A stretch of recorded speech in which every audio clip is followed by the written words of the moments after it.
We are back, boys. We are back with Season 2 of Revenge of the Iron-Blooded Sword Hound. We begin this season on the day when people flock to the City of Water, Venecia. It is the capital city of the great empire, Rock. The day of Colosseo Academy's entrance ceremony, the world's most prestigious university where our boy, Vikir, will be attending. As usual, the first day is buzzing with the Academy's club recruitments. Freshmen and seniors of the school are all mixed together. The seniors are seen talking to every freshman that walked by their club stall, trying their best to recruit them. Even asking for a moment to fill surveys, and revealing that all they needed was to stamp their fingerprint and register their seals to join their recruitment form. The seniors were already feeling the heat as the freshman recruitment was more competitive than last year. Another senior reveals that the reason behind that was because of this year's freshmen for both the Fire Corps and Ice Corps, which were no joke at all. In this prestigious school, there are two classes in the academy. The first one being the Ice Corps, who are the members that specialize in swords, bows, spears and more. Whereas, the Fire Corps were the members who specialize in magic. Comment below which side you would join if you were a part of the school. Me, personally, Ice Corps, because of our boy Vikir and the Fang techniques. Moving on, in their 4 years, besides specializing in those fields, the students also learn all sorts of general knowledge. The seniors had a list filled with the freshmen who were all gaining everyone's attention right now.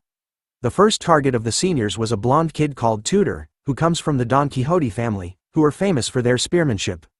The second target amongst the freshmen was a purple-haired girl called Bianca, who came from the Usher family, not our Usher who sang Somebody to Love with Justin Bieber, but from a family that is famous for their bowmanship. Tudor and Bianca were the freshmen who were tied in first place during the Ice Corps practical exam, and are the first on the most desired people list. After them are our favorite triplets, taking 3rd, 4th and 5th place, are the Baskerville triplets from the Iron-Blood Swordsman family. Since they were a part of the Baskerville family, the seniors knew that no further explanation was needed in introducing them. And finally, introducing another new character to the series, we have one person who has been gaining all the attention in the Fire Corps. An extremely talented freshman, by the name of Sinclair, who has ash-gray hair. She was ranked 1st in the practical test and 2nd in the theory test. Her outstanding grades were recorded. And lastly, the man we have been waiting for months, the person, whose name turns out to be the #1 student who came 1st in the theory exam. Vikir, who kind of looks like a nerd right now. We are now faced with a new look, Vikir with glasses. Comment below what you would rate his current look out of 10 right now. As our boy walked through the stalls of the school, he overhears the seniors talking about how there was no need to recruit the nerd that came in 1st during the theory exam, since they were confident that he would be the type of newbie that will ruin the club's atmosphere. Plus, there were also more than 10 other freshmen who had the same name as Vikir, which would make it troublesome for them to find him. After hearing the seniors speaking about him, Vikir had a nervous sweat drop dripping down the side of his face. In order not to draw attention in the academy, he had ditched the Baskerville surname and entered as a commoner, but he still didn't think it was possible that he would still draw so much attention. Vikir had heard that it's more difficult to enter the academy as a commoner, so it seems like doing well in the theory exam instead of the practical backfired on him.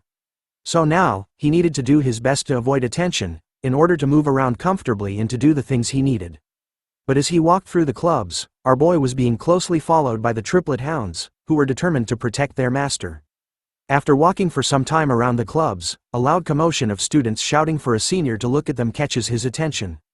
A familiar blonde-haired student was being swarmed by everyone, shouting at her that they were huge fans, and some even claimed to have entered the school just to meet her. They couldn't believe the holiness that was coming out of her and that her beauty was something out of this world. It turns out to be Dolores Lune Quo Vadis, the priestess that Vikir had met during his Assassin's Creed days. She was nervous, being surrounded by a huge crowd of students, so she politely told them to calm down. It turns out that she was school president and vice president of the newspaper club. As she questions the crowd of students about whether they were interested in joining her newspaper club, one of them shouts with a reply that they were only interested in her. Vikir silently watches her from the back, slowly remembering that Dolores was the school president, and someone that he needed to avoid as much as possible. Even though he was hiding his presence, Dolores still somehow manages to sense our boy's aura, turning in the right direction, just in time to see him leaving the area silently. We now turn to see the academy's dorm rooms, where Vikir would be staying. He stands in front of a room's door, wondering if this was it. But as he thinks about it, another person approaches him, asking Vikir if the room he was standing outside of was his.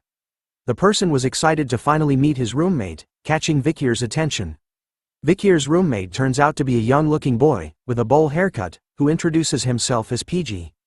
Vikir was stunned by the excitement coming out from Piji, as our boy actually remembers him from his previous life. Before Vikir had regressed, Piji was always a kind guy who helped him and gave him things, while he was here to support the triplets. But Vikir also remembered that Piji was being bullied by his wicked roommate back then. Which was the start of the numerous misfortunes that would eventually lead to his end. As they entered the room together, Vikir hoped silently, in his heart, that whatever happened back then, wouldn't come back to this lifetime. Piji was excited, informing Vikir that he could choose any bunk bed that he wanted in the room. He even asks our boy if he was going to the freshman welcome party after dinner. Sensing that it was a stupid question, Piji reveals that the party wasn't compulsory but all the freshmen would be going there, since if he couldn't get close with his peers or seniors, he expected that their 4 years in school would be difficult. But Vikir replies with a simple nope, I'm not going. Which leaves Piji in a completely shocked state. He tries his best to change Vikir's mind about not going, warning him that if he doesn't, the seniors will single him out, and that will eventually lead him to become a loner amongst his peers. He doesn't stop there, he even tells Vikir that a lot of their distinguished seniors were going to come to this orientation. Even the saintus Dronzer was coming too. He also mentions their peers, Tudor, the eldest son of Don Quixote, and Bianca, the eldest daughter of the Usher family, which Vikir should have heard about. But that's not all, he even mentions that the Baskerville's triplets were coming, who were all talented. Along with, somebody called Soncho from the North Mercenary Guild, who rejected the top spot at Varangian to come to their school instead. He finally mentions Sinclair, the student who passed the exam with the highest score at the Magic Tower, and who also came in first for the Fire Corps. Vikir couldn't help but be overwhelmed by the sudden information bomb that came from Piji. In his mind, he recalls that Piji was also great at collecting and analyzing information in his previous life too. After bombarding Vikir with all the knowledge in his tiny head, Piji hopes that it changes his decision about not going. But our boy was cold as ice, replying back with the same old answer, a simple nope. Bringing horror and shock to Piji's face as he wonders why Vikir still wouldn't go, even after knowing about what would happen to him. But our boy doesn't care, turning around to leave and explaining that he just didn't want to go. He waves Piji goodbye and tells him to have fun, leaving him stunned but impressed, as Piji vowed to be as cool as Vikir one day. Deep within the night as the moon shines brightly, a familiar figure stood high above on the roof of a building, basking in the moonlight. Down below where he stood, a small hint of light could be seen in the alleyways between the buildings. A group of thugs were gathered around a barrel used for fire. The one sitting on the bench was arguing to his two companions, saying that he was relieved that he didn't have to hear those children whining anymore. He continues to complain to them, revealing that all their storerooms had been filled with children recently, making the other two wonder why all the children were coming to them and that a carriage had arrived at dawn and taken all of them. One of them heard that the children they had taken were all headed to an orphanage in Quo Vadis, but the thug sitting on the bench warns him to not say anything more, since curiosity kills the cat. As they were talking, another person approached them, with blades on his back. He orders them to stop chit-chatting amongst themselves and to stand guard properly, if they want to get properly paid for their useless existence. Ouch, talk about a mean boss. This man with slashes down his eyes and his tongue sticking out is called Ron Batison, nicknamed the Flesh Grinder. The thugs were obviously afraid of him as he walked past them. He continued to trash-talk them, literally calling them pieces of trash and telling them that they don't possess any fighting spirit. He knew that as a graduator, these pieces of trash, who were low-rank mercenaries, without an ounce of mana in their bodies, could never do anything against him. Ron continues to wonder to himself if there was anyone strong that he could slice up, but as he was talking to himself, a familiar voice asks him if his name was Ron Batison. Thinking that it was one of the low-ranked mercenaries who dares to speak his name with their weak lips, he immediately grabs onto his sword to give him a spanking. But upon turning around, he finds all three of them completely knocked out around the barrel of fire. The man started to feel afraid, as he didn't even hear a single sound from when they were knocked out. The voice continues to speak to him, revealing his full name to be Ron Humbert Batison. Recounting that 4 years ago, he had killed his neighboring family and used them as sacrifices, while contracting with a known demon. The voice continues to recall Ron's history. After sacrificing the family, he had joined the Northern Guild Association, and had gathered information to give to the demon he contracted with. As the final nail to the coffin, the voice reveals that Ron had extracted information from the Mankind Allied Forces. While he was on guard duty, he used a hand mirror and revealed the location of the platoon's camp. Even after hearing all the things he had done, Ron tells the voice to stop saying useless things and to show himself instead. Agreeing with his request, our boy finally makes his appearance in his Assassin's Creed outfit, right behind Ron. Revealing that because of Ron, the alley platoon was slaughtered. Finally sensing that someone was behind him, Ron didn't reply back, but simply swung his twin swords as hard as he could at where Vikir was standing. He thought he had felt the sensation of cutting something, which made him confused as it was too easy. It turns out to be true, because in the next moment, both of Ron's arms were sliced away from his shoulder in a second, before he could even respond to the attack. Vikir is already done with him as he returns Beelzebub back into his hand, after appearing behind Ron once again and slicing both of his arms instantly, leaving Ron on the ground, crying and screaming in pain over the loss of his arms. He starts to beg for mercy, telling Vikir that he didn't know about the mankind allied forces, which made him wonder why he was doing this to him. Our boy simply replies that Ron didn't know about it, because it hadn't happened yet. He holds Ron by his hair, and stares right into his soul, revealing that he knows that he had contracted with a demon, and wants the information on the contracted demon. But as soon as Ron starts to speak, telling Vikir about how he didn't know, the shape of his face starts to twist and bend, in an ugly way. The next thing Vikir knew, Ron's face had become all swollen and exploded into a bloody mess. Looking at the current state of Ron, Vikir noted that another one had died with their head exploding. He then takes out a notebook, with words written on the pages, some were covered in a black stroke line. With a bloody finger, Vikir crosses out another name with the blood, noting that Ron makes the third in the row. It turns out that the book our boy is holding is called The Blacklist. This was something that was created with the memories of his past life and with the help of Cindy's investigation. The Blacklist contains information about the demon worshippers who sided with the demons and betrayed mankind. Before the time of the fall, Vikir needed to kill them all. He recalled that the 3 demon worshippers he encountered so far had all died with their heads exploding before he could kill them. Thinking about it deeply, Vikir concluded that this was the demon's skill. Which means that the demon they contracted with was hiding within the capital. And that it was one of the 10 elite corpses who had done the contracting with the humans. As we continued into the night, the bell of a church started to ring. With each chime, the sounds of slashing were hidden. We turned to a random building in the town, where Vikir stood near the balcony. Behind him were endless amounts of bodies, each having a part of their body sliced off, their blood splattered everywhere, from the floors to the walls and to the ceilings. Absorbing Beelzebub back into his hand, Vikir wonders if the amount of demon worshippers he had slain so far had reached number 29. Based on everything so far, he concluded that they were either dead, or if they mentioned the demon they had a contract with, their heads would explode. Which makes it look like a condition of the demon contract. Crossing out the names in his blacklist with a pen this time, Vikir noted that he wasn't able to get any information about the elite corpse's location, which means that this was going to be a long and excruciating fight for him. In the end, he didn't expect to get anything on his first day. As the night continues, Vikir wonders if he should return to the academy right now. And so our boy leaps across the roofs of the town's buildings, eventually crossing over the walls of the academy. As he lands on the branch of a tree, he gazes into a well-lit room. Staring deep within, Vikir could see that the freshman welcome party was still ongoing. As he leaps down from the tree, and dusts the dirt off his pants, our boy wears his nerd disguise once again. Thinking that he should stop by at the party just in case. Inside the freshman welcome party, the students were happily talking to one another and eating the food from the buffet table. Even the triplets were enjoying themselves, chugging down huge cups of beer all at once, leaving everyone around them impressed. Dolores was once again surrounded by her fans, who screamed at her, proclaiming their love for her. Tudor was surrounded by the ladies while Bianca was pouring glasses of wine for her seniors as a sign of respect. Vikir stood alone in the back, analyzing the situation. He notices Tudor and Bianca in the party. He didn't know that they were in the same year as him. In his previous life, the great heroes who led mankind to victory with Karmas morgue during the time of the fall. One of them was the person who stood at the front line of the battlefield and took charge, from one of the 7 greatest families, the Azure Spearman family, Don Quixote's genius.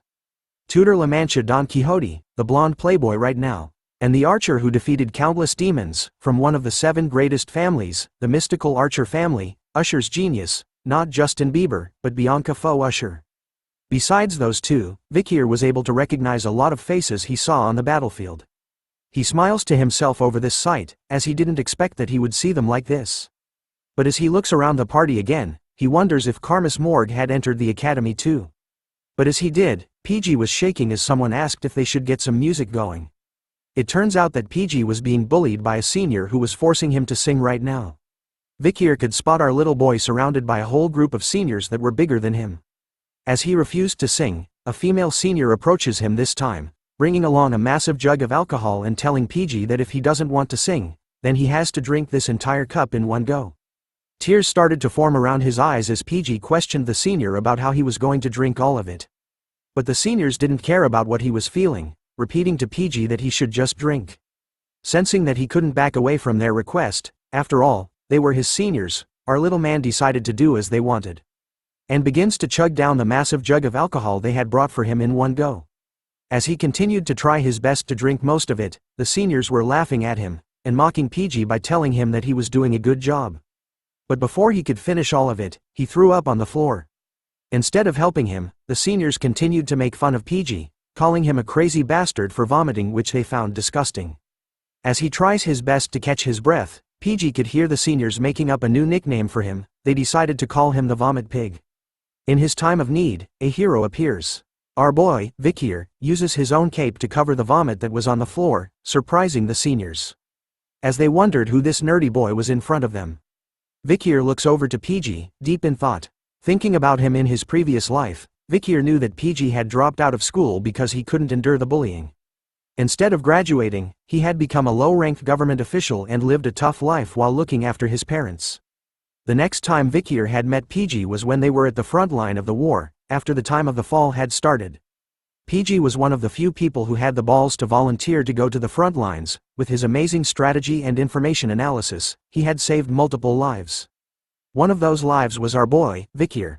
It turns out that this little man was one of the few people that Vikir had respected as a friend.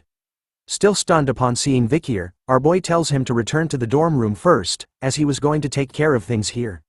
Vikir couldn't just stand idly by while his friend gets humiliated.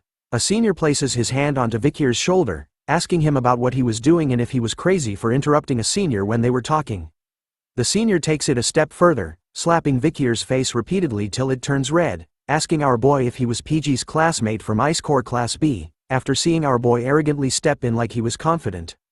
But this senior made a huge mistake, as the triplets of the Baskerville clan finally made their appearance once again. All three of them had their eyes lit up with bloodhound aura, fueled by anger, as they witnessed the senior slapping their master. Vikir was still calm and collected. As he pushed his glasses up, his own pair of bloodhound eyes started to light up as he stared at them. The triplets immediately calmed down after recalling the warning they had received from Vikir. He told them before that he was going as a commoner at the academy, and that he would kill them the moment they reveal his identity. A female senior joins in, telling her friend that they shouldn't be rough on the freshmen and instead, they should treat them nicely as their seniors. She then comes up with a nice idea, saying that it would do the trick for them. She offers Vikir a chance. The seniors were willing to let both of them go, if he could drink all of the alcohol that was in the jug in front of them. Not wanting to pull our boy into his problems, Piji tells Vikir that he was actually fine, but he ignores his words, and without hesitating, grabs onto the jug of alcohol. And started to pour it down his throat, surprising everyone around him. The female senior was giggling to herself, knowing that the jug was a mixed drink with high alcohol content, containing vodka and rum. So she was confident that there was no way a human could drink more than 1 liter of it at once. But she underestimates our boy, as he continues to chug down the drink without stopping, leaving the seniors all stunned and shocked. After some time, he slams the empty jug onto a nearby table, wiping off the remains on his mouth. Without wasting any more time, Vikir grabs onto Piji and leaves with him, simply telling the seniors that were stunned by what they just saw, a single word, bye. But before they could leave peacefully, the same senior that was slapping Vikir's face grabs onto his shoulder, telling him to wait. The moment he does, Tudor and Bianca were the first to experience a horrifying and powerful feeling crushing them.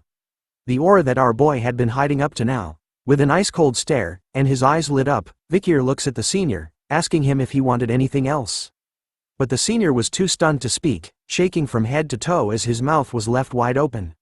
That's when Dronzer makes her appearance, asking everyone present about why it was so chaotic over here.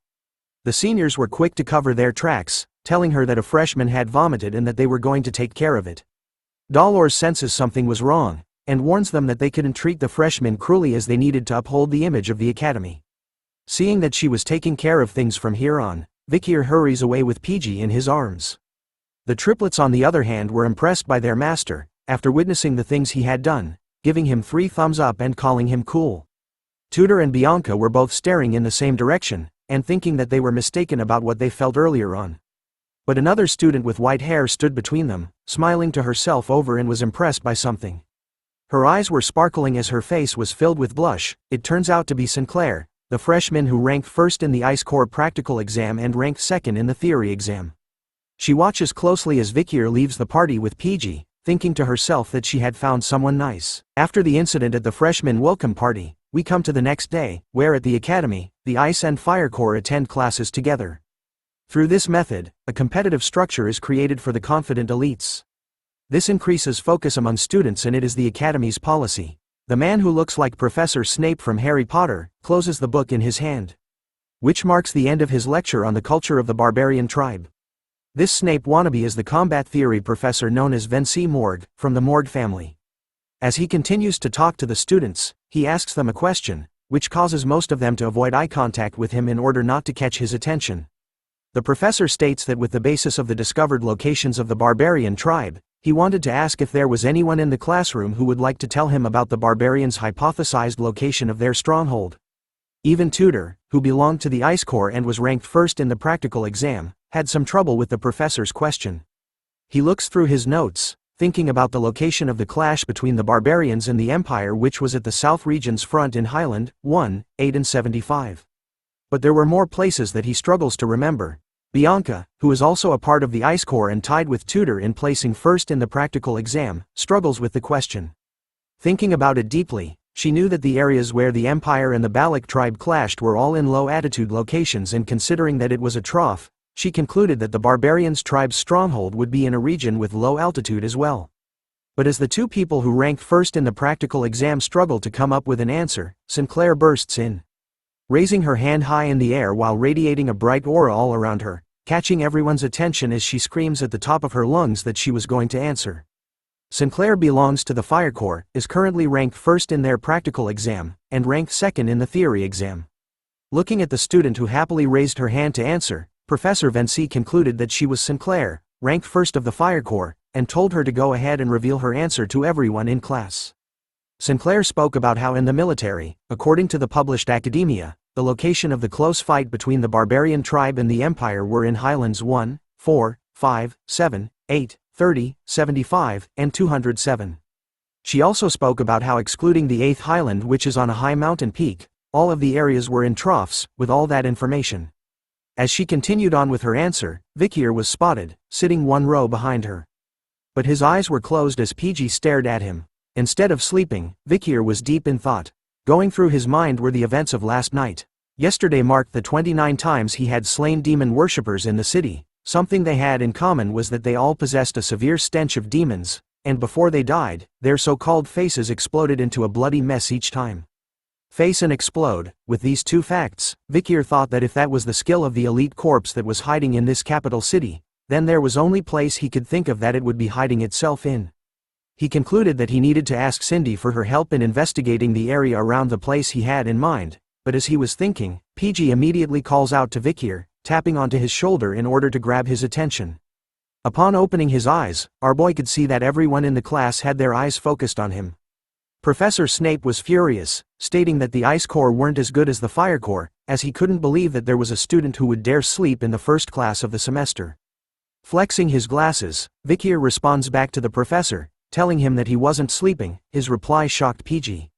Upset over our boy's arrogant reply, the professor grew even more furious, asking Vikir to reveal his name to him. After knowing his name, the professor stated that everyone in the class saw that his eyes were closed.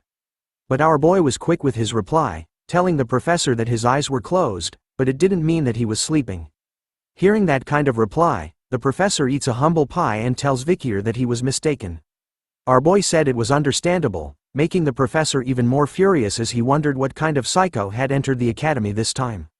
Failing to break Vikir over his responses, the professor decides to move on. He tells the class that because of the answer that Fire Corps rank 1, Sinclair gave, the Fire Corps have gained 1 point out of 10 for behavior points. The professor then suggested something to Vikir, telling him that if he could answer his question, he was going to give him and the Ice Corps the points. However, the professor warns Vikir that if he answers the question wrongly, he was going to give the entire Ice Corps students negative points instead. Our boy simply shouted back that his suggestion was unfair, but the professor didn't care anymore and presented the question. He wanted to know the location of the Empire's military and where the Balak fought. With that location, he wanted Vikir to tell him where the Balak tribe's stronghold is. Sinclair was stunned by the professor's sudden question. She knew that compared to other tribes, information on the Balaks was hard to come by, making the question extremely difficult. Bianca, on the other hand, was pissed off at Vikir's arrogant attitude towards the professor, calling him an idiot in his mind, as she believes that everyone in the Ice Corps was going to be at a loss because he couldn't answer the question. Taking the question in mind, Vikir thought about for a while, a memory of the Balak tribe, dancing around a campfire while smiling and having meat in their hands came into his mind. He remembers his barbarian family along with the precious memories he had made with them. Just the thought of them makes our boy smile. And so, he calmly answers back to the professor, revealing the location of the fight between the Balaks and the Empire. He spams everyone with accurate information and a strong possible location of the Balaks' stronghold. His answer was enough to stun everyone who heard it in the classroom. After ending his answer, Vikir knew that after the Alman incident, the Balaks had actually shifted their stronghold, so telling the class about their old place was no big deal. But his answer was still considered incredible, as Piji was left stunned with his mouth wide open upon hearing it. Even Professor Snape was impressed by Vikir's answer as it was exactly spot on. He wonders how it was possible for our boy to know about the thesis that hasn't been verified by the academic world. But as he continues to think about Vikir's answer, the professor soon recalls that a student with the same name had recently placed first in the theory exam. And so, the professor decides to give Vikir 10 points for his answer, while giving the rest of the Ice Corps 1 point each. But after finding out that Vikir had placed first in the theory exam, he decides to humble him by not overlooking the fact that he had closed his eyes during his lesson. So the professor decides to minus 10 points from Vikir. Sinclair was looking at our boy. In her mind, she didn't even notice him because of how common the name Vikir was. Even in his nerd disguise, our boy couldn't hide his aura as she continued to gaze at him, while he stood tall, basking in the rays of the sun. Even Tudor was drawn to Vikir as he continues to stare at him from across the classroom. The other students were talking amongst themselves, realizing that Vikir was the one who placed first in the theory exam, but some didn't care, as all of them almost had a negative score in points. They seemed to believe that Vikir was only a nerd, which makes them want to go and punch him in the face. Looking at our boy, Tudor couldn't help but smirk, after finding the smartest person when it comes to theory. But he wonders how useful that would be during the practical lessons. We now change scenes to a large football-like field, where the students were playing a game called Run Flat, which uses a special type of ball and gloves. It's a sport with 20 people on each team. Points are acquired when the ball is in the other team's goal area. It's against the rules to use mana and weapons. Besides that, it is a game where any method can be used to score goals. The match starts off with a player stomping the ground hard. It turns out to be Tudor, who smashes through the defense line of the opposite team with ease. As he carries the ball to score, he declares to everyone that he was the best when it comes to run flat, and that this was his time to shine. The girls in the stand cheered him on, commenting about how hot he was while Bianca was annoyed, calling the sport barbaric. As Tudor reaches closer to the goal of the enemy team, a familiar three-headed group appears to block his way. It turns out to be the triplets from the Baskerville family. They stand against Tudor together, calling him an arrogant bastard and daring him to try and break through them. Instead of being afraid of the rumored Ironblood swordsman family's troublemaker triplets, Tudor was excited. Much to the triplets' surprise, he didn't face them head-on. Instead, he weaved past two of them easily, leaving them shocked. But before reaching the end, the last triplet makes his appearance, telling Tudor to hand over the ball. Instead of answering back, Tudor simply prepares his left hand, and within a second, a bright blue light appears from it. Wasting no time at all, he slams his fist into the triplet's body, causing what looks like a Rasengan attack to appear on his stomach, knocking him out of his way completely. He tells the triplets that if he had decided to face them head-on, then he was going to lose it all. With only one person alive on the enemy team, Tudor makes a mad dash to the goalpost. After witnessing the powerful move he did, the other students were amazed by him as they could see how strong he was even without any mana or weapons. They had also heard rumors that he was Don Quixote's run-flat prodigy, which was expected of the Ice Corps ace. Running to the goal, Tudor was thinking to himself that there was no point in memorizing theories. As a true fighter, all he needed was the strength to win. But as he continues to run, he notices something in front of him. It turns out to be our boy Vikir, who was the only member on his team left standing in the way of Tudor. Tudor recognizes Vikir as the student who responded back to Professor Snape in this morning's lecture. Our boy was actually annoyed by what was happening right now. He had told the triplets not to send Tudor on his way, and decided to step aside to let him score. But there's a twist. Instead of aiming for the goalpost, Tudor actually decides to mess with Vikir. Thinking that with this body slam, he was going to help Vikir focus more on training his body than studying. Unfazed by what was happening, Vikir showed no reaction at all to Tudor's sudden attack. Instead, he simply stood still, resulting in Tudor falling through the air after he crashed into Vikir. Like a car hitting a wall, it turns out that the impact from crashing into Vikir was enough to knock him out. His face was completely blurred, showing no signs of life. Even Bianca and Sinclair couldn't believe what was going on as they witnessed this sight from the stands. Vikir turns his head to look behind, only to see Tudor finally landing onto the ground with a heavy slam. Thinking about what had just happened, Vikir initially planned on dodging Tudor, but instead, he questions why this blonde kid would just run into him first. Before he could make sense of things, our boy simply fell to the ground as well, moaning loudly in pain because in his mind, he was going to pretend to be injured. The sleeping blonde prince laid on the field completely flat on his back after the incident with Vikir, his face covered in sweat. Moments later, his eyes suddenly opened wide. Tudor was surrounded by his fellow students, as he continued to lay on the ground, confused by what had happened to him. The voices of his classmates asking him if he was okay didn't even register with him, as he wondered what he was doing right now, whether he had fainted or actually fallen asleep during the match. He started to remember what he was doing before seeing the scene in front of him. Tudor had decided during the match to mess with Vikir, who ranked first in theory, for a bit. He was going to tease him by barging into his shoulder a little, but the moment they made contact, everything went black for him, so he couldn't remember exactly what happened. As he sat up, Tudor looked at Vikir, who was dusting off his body. He couldn't believe that a nerd like him could actually knock out the great Tudor Don Quixote. Seeing that there wasn't even a single scratch on our boy, Tudor was determined to test out what happened just now again. Once more, the game was about to begin with everyone getting into their positions at the start of the match. The ball was once again passed over to Tudor, who was thinking that something was wrong with the incident against Vikir, and so, he wanted to do it again to test his own theory. This time, the triplets of the Baskerville family immediately stood on guard against Tudor, while also acting like a shield for Vikir, who simply stood at the back of the field.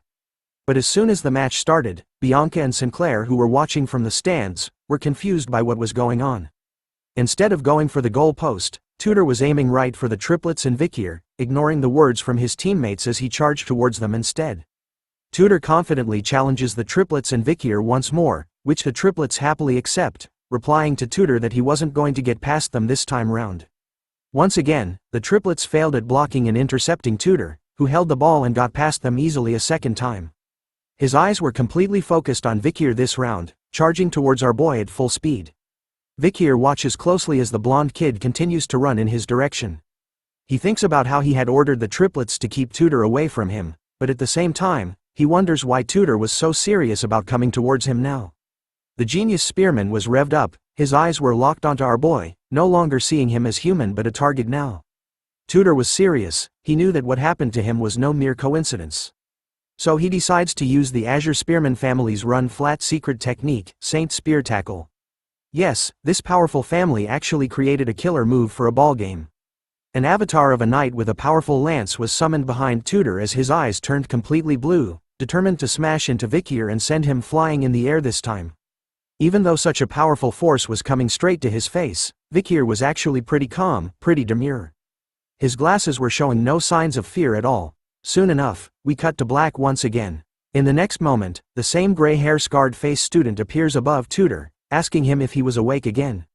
The blonde prince once again wakes up in his usual T-pose, completely wasted on the ground again. He immediately sat upright, questioning how it was possible for him to faint once more, but as he struggles to understand what was happening, the muscular guy beside him tells him to calm down. He reveals to Tudor that after he used his family's technique, which was hitting Vikir with a high-speed tackle, it simply resulted in him being bounced off our boy at that same high speed. Ladies and gentlemen, we have our next challenger. As the student who woke up Tudor tightens the headband on his head, he tells Tudor that he understands why he was so focused on Vikir, as our boy was clearly hiding something from them. This time, Soncho, the muscular student, was going to go against our boy. With the sun shining brightly on him, he heads over to the match. Telling Tudor that as a man and a friend, he couldn't just watch and do nothing after seeing him get beaten twice by Vikir. This is the transfer student who came from the Mercenary Guild Association in the north, Soncho Barataria. Due to his overwhelming physique, he is not considered eligible for his age group in his league, so he decided not to play run flat. Basically, this guy was too overpowered to play a ball game. But because of Vikir, he changes his mind. As he held onto the ball, Soncho talked about how in the frozen land of the north, newborns of the elderly who are on the verge of death, fight desperately. It means they're all warriors. It's round 3 for the triplets this time as they faced off against the giant. Determined and hyper-focused, the triplets weren't letting anyone pass them this round. Third time's the charm, right? Well, not in this world, because in the next second, instead of dodging and weaving past the triplets like Tudor did twice, Soncho just decides to do the wrestling move and clothesline all 3 of the hounds together. Soncho easily slams and flings the triplets into the air, pushing and making them fly away from Vikir, who simply stood his ground. As they flew past their master, our boy was pissed off this time. His eyes were glowing red behind his glasses, whispering to the triplets if they wanted to die. The triplets could only cry as they flew past their master once again, apologizing for their 3rd failure in a row while in the air. Even after sending 3 people in the air, Soncho wasn't stopping his attack. He charges straight at Vikir like a bull. His face was filled with determination, just like how Tudor was from before, in order to reveal what Vikir was hiding from them. Our boy, on the other hand, was still emotionless even before a giant that was rampaging towards him. Just inches away from him this time, Soncho readies himself, telling Vikir that he was going to see if he could endure his full power this time. With his hand raised up high in the air, Soncho lands a full blow onto Vikir's stomach with all his might, causing a loud bang. But the moment he got into contact with our boy, all he could feel and sense was that he was hitting a huge mountain of stone. The feeling in his arm was shocking to Soncho, who was known for his powerful strength. His hand was shaking as he tried to move Vikir by a little bit. Even after being hit by Soncho's full strength, Vikir didn't feel anything at all. Instead, he was thinking that he should play along with what Soncho wanted. So he purposely jumped backwards with a bit of strength, pretending that Soncho's attack had actually done something to him. In order to make sure it was right, Vikir created skid marks on the field with his body, even crashing into the ground like the triplets did. The other students who were watching were amazed by what they witnessed.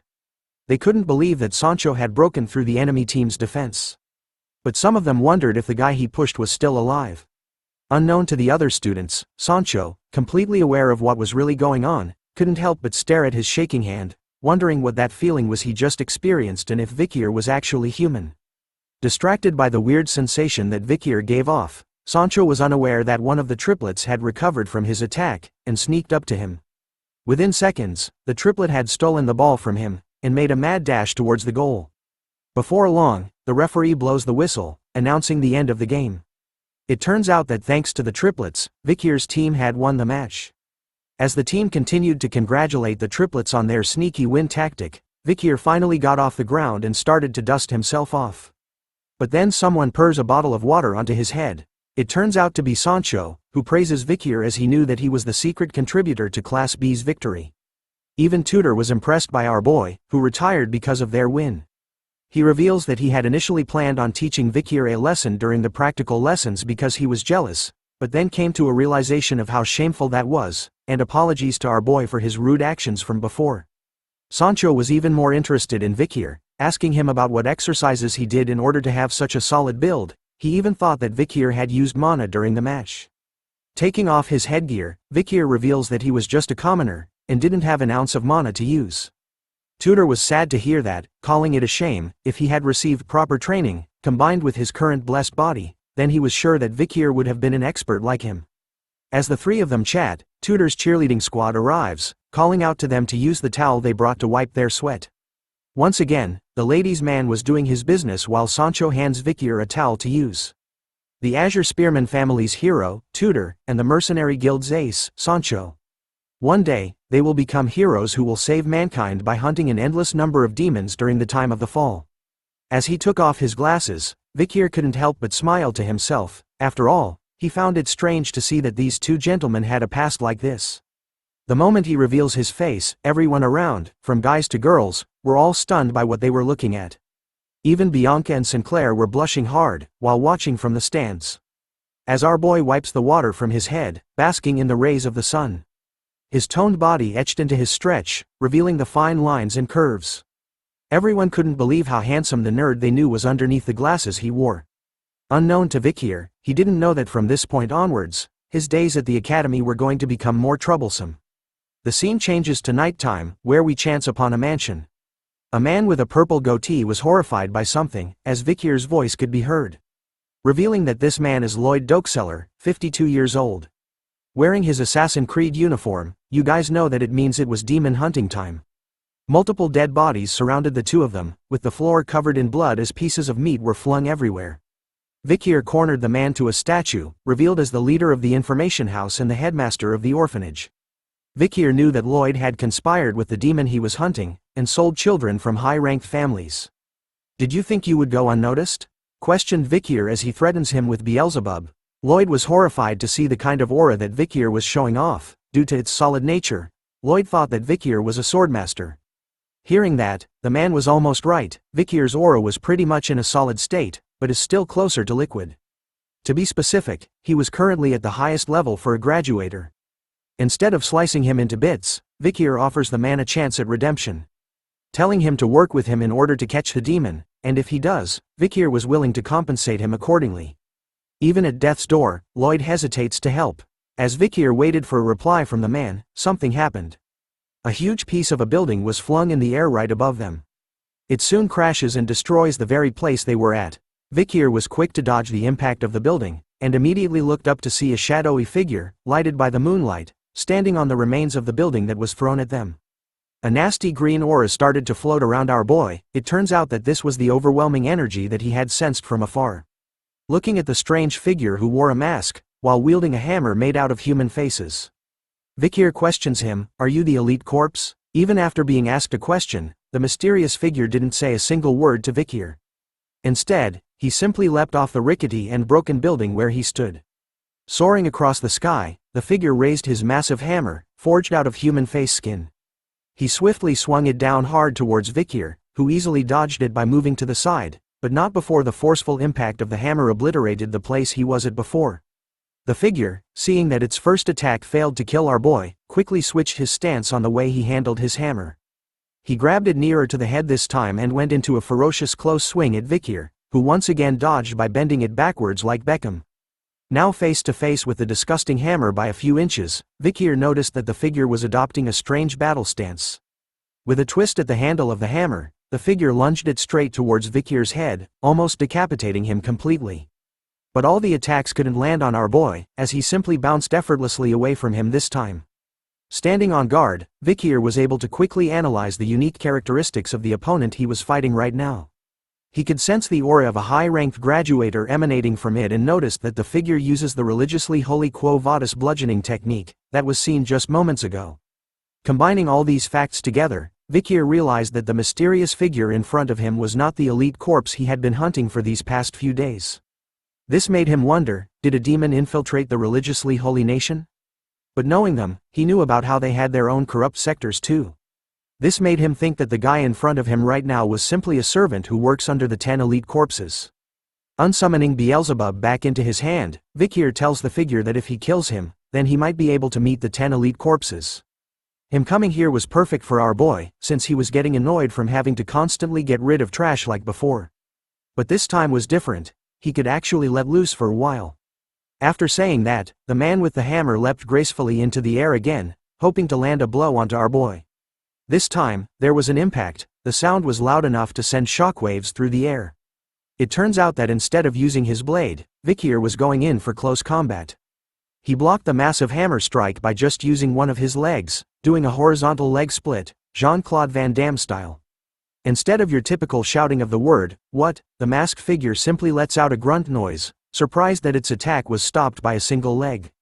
But wait, there's more. Vikir was on the attack this time. He charged his arm with the blood-red aura of the Baskerville power. In just 1 second, he managed to land 5 Rasengan-like injuries onto the masked figure's body, before ending the attack with a powerful right hook to the side of its ribs. Sending it flying into the nearby abandoned building. As it enters the building, the masked figure seems to be able to withstand Vikir's powerful blows. Wasting no time at all, our boy also leaps into the building, following closely behind. As the masked figure tried to prepare another attack with a swing of his hammer, our boy was way faster. In an instant, he snapped the arm of the masked figure so fast that it couldn't even react to the attack. With only its right arm on the hammer, Vikir teleported behind it in an instant, with swift and deadly precision. He elbows and knees the masked figure's only remaining working arm, breaking it completely like its other arm. Even after breaking both of them, Vikir isn't done. He flips over, grabs its shirt, and flings it to the other side of the room. It turns out that his final throw had meaning behind it, as the masked figure was impaled by a sharp iron pipe that was hidden in the building's walls. The only sound it could make was some grunting noises as Vikir slowly walked over to its side. Looking closer at its exposed chest, he could see huge scar marks all over and the word, Afibo, imprinted on its skin, which makes him think that that was its name. Seeing that Afibo could no longer escape, Vikir starts to question him, asking him about his master and the person responsible for making him this way. But no human words came out from his mouth, only the sounds of groaning. Hearing him struggle to answer, Vikir could sense that the person who made him this way might have been controlling what he could say. Reaching out to the steel rod that impaled Afibo, Vikir lets him know that interrogation can also come in other forms, besides words. Twisting the steel rod, Vikir tells Afibo while causing him even more pain that he was going to slice his body into smaller pieces, along with his intestines, bone structures, and injuries. All the information he needed was in the freshness of the blood in his veins and the concentration of his mana. Those things would tell Vikir a lot of things. And so, as the night goes on, in this beautiful moonlight, Vikir tells Afibo that the interrogation of his life was about to begin. After the interrogation went on for quite some time, Vikir could hear the sounds of someone calling for help coming from the rubble in the middle of the square from before. So he went to check out what it was. Upon lifting up the rocks, he saw that Lyad had actually somehow survived the attack from Afibo, where he threw the building at them from the start. Knowing that he was actually a poison seller, Vikir reminds the frightened man that if he wanted to live, then he should know what he has to do, which was to tell our boy everything he needed to know. Unlike before, Lloyd was actually considering helping Vikir, asking him if in exchange he would spare his life, but Vikir warns him that it would depend on the type of information he provides.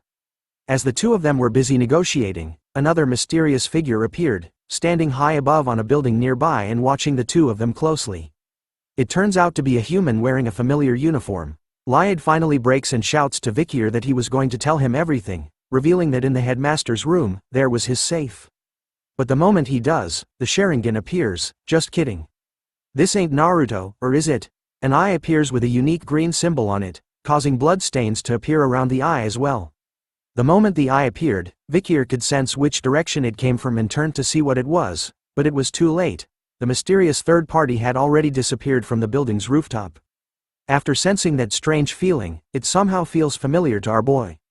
But because his attention was drawn somewhere else, he doesn't notice the fact that Lloyd was busy puking out 3 other heads from his mouth. Ew, ew, ew. As soon as he turns to see Lloyd, a bright green light appears. Soon enough, a huge green explosion occurs, destroying everything in its path. The bells of a nearby church began to ring as the explosion was heard by everyone in the city. The people were coming out of their homes, shouting that there had been an explosion as a battalion of soldiers made their appearance. They headed towards the scene of the explosion and could see a huge smoke cloud in the distance. As the soldiers were watching the smoke, Dolores made her appearance, questioning them on what was going on and whether there were any casualties. One of the soldiers reports to her that they were still investigating the remnants of the explosion, but the issue is that there was almost no evidence due to the explosion from earlier on. In the aftermath of the explosion, the place where Vikir was is now covered by multiple people along with a huge crater in the middle of it. Dolores was meticulously exploring the area as well, seeing the explosion which can be seen as normal, the traces of the fight which were imparted on the orphanage building. As she looked around, she could only wonder what kind of evil was fought in this very place. As she continues to look around for clues, she notices something on the floor. It was a piece of our boy's mask. Part of it had been broken off. Upon seeing it, Dolores quickly kneels down to cover it with her skirt, hiding it from the nearby soldiers. One of them notices her strange actions and asks if she was feeling all right. Dolores, in her kneeling position, simply replies that she was feeling a bit sick. Continuing to cover Vikir's mask as the soldier reveals that there were no casualties and that she shouldn't push herself, Dolores was in a panic mode. After all, she was flustered and hid part of the mask because she knew that it belonged to the Night Bloodhound. We start off this part back with Professor Snape, who appears with an annoyed look on his face as usual. It turns out that we're back in the classroom, where a giant scorpion-like creature, the size of your mama, oh snap, lies on the table beside him. It turns out that the professor was finding out which student was responsible for writing a specific report that he was sent, and discovers it to be his least favorite student, our boy, Vikir. The report was apparently about the scorpion-like creature that laid dead on the table in the classroom. In the report, it was written that Vikir had written about how Venepians, the name of the creature, has an undiscovered second venomous fangs. This kind of information seemed like a false report to the professor, who regarded it as a joke with fake information, so he was going to deduct 10 points from everyone in the Ice Corps. As part of a punishment to the one who held the theory rank 1, Vikir. Hearing about this, our boy couldn't help but panicked a bit as he realized that he actually made a mistake. It turns out that the information he had written in the report hasn't been discovered in the period he was in right now. Anyways, the professor was quick. He grabs onto a scalpel and proceeds over to the Venopion, eager to cut it open to confirm if there really was a second venomous fang hidden in its abdominal exoskeleton, as written by Vikir in his report. If nothing came out of it, the entire Ice Corps was going to have their points deducted and Vikir would end up humiliated. Taking the sharp scalpel that glimmers in the light, the professor points it exactly in the center of the Venopion body. With just the tip, he makes a small incision, causing blood to flow out of it. The moment the scalpel made the cut, something quick and sharp shot out of the Venopion's body, right towards the professor's head, giving him a headshot. All the students in the classroom were shocked by what happened in that brief moment. None of them could have predicted this happening. For some reason, the sharp needle, covered in a purple-like poison liquid, stopped just barely inches away from the professor's face, who was feeling terrified. He loses his dignity as he falls to the ground, screaming like a little girl over the fact that he almost died. It turns out that Vikir had saved his life by using his book as a shield, blocking the second poisonous fang that he had written about in his report from reaching the professor's face. With a calm look on his face, Vikir questions the professor if he had enough proof right now to validate his report. The professor was busy processing all the information in his head. He couldn't believe that there really was a second venomous fang. He also couldn't believe that a student saw a Venopion and made a big discovery that could solve the cases of the mysterious deaths that had been happening for some time now. In order to regain his dignity, the professor decides to give all the members of the Ice Corps one additional point. He even tells Vikir to come visit him in his research lab after class, in order to provide a more detailed explanation about his report. Hearing that there was no punishment, Vikir agrees to the professor's request. As he headed back to his seat at the back of the classroom, the students around him started to talk about Vikir, calling him amazing for knowing about the second venomous fang.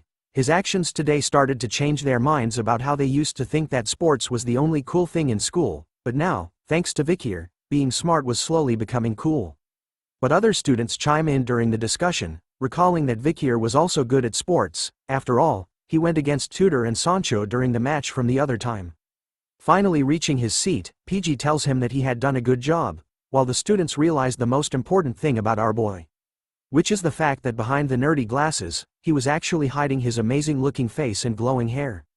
Ignoring the noise from his classmates, Vikir began to close his eyes once again, recalling the massive explosion from yesterday night, when he was out hunting the demons at the orphanage. He actually did take on massive damage. The explosion was strong enough to burn off his skin on his body, arms and face, revealing his raw muscles underneath. He even had his hand completely blown off. But luckily, thanks to his skills, he was able to recover from the damages almost instantly. But it still hurts like a ton. Right after the explosion, Afibo had hidden his tracks. The only thing Vikir had gotten out of that interaction was the ledger in the headmaster's safe. The ledge had the location of the children who were used as food for the demons. Vikir could see that as the locations had no connections, he can't completely negate the possibility of more than one elite corpse in the capital. But more importantly was the mysterious shadowy figure he saw in passing yesterday, the one acting cool by standing alone on top of a nearby building from where he was. Vikir had seen him smiling from ear to ear, even wearing the same school uniform as he did. Which made our boy realize a very crucial clue, that amongst his fellow classmates in this room, there might be one of the 10 elites in the academy. Comment below if you think that one of the 10 elites is one of the new characters that have been introduced to us in this new season. Moving on from the demons, in the academy, there is a famous newspaper that exists within the capital. This newspaper's influence is immense, and every day the newspaper is released, it sells out rapidly. This is all thanks to the academy's newspaper club called Lucian, And the glorious president in charge of this excellent club is someone we are all familiar with, hint. She has blonde hair and a wing-like head accessory. Yes, it turns out to be third-year Academy student president of Lucian, Dolores Lune Quo Vadis, who is excitedly welcoming the new members of her club. She knew that if they applied to Lucian, which is rumored to be difficult to enter, means that they were persistent to a certain level. So she excitedly orders for their introductions to begin. The first new member turns out to be first-year Academy student, Tudor La Mancha Don Quixote, who tells everyone that he wishes to become an elite in both his class and in the club. The second new member turns out to be first-year Academy student, Soncho Barataria, who tells everyone that he hates how people think he was just a big dumb brute, so he entered the club to become an intellectual. The third new member is first-year Academy student, Sinclair, who tells everyone that money and information usually come hand in hand when it comes to power, but she ensures them that she entered the club because she thinks that information is more important. The fourth new member is first-year Academy student, Bianca Faux Usher. Her introduction was simple, telling everyone that she simply chose the club with the clearest vision, and that she was going to do her best.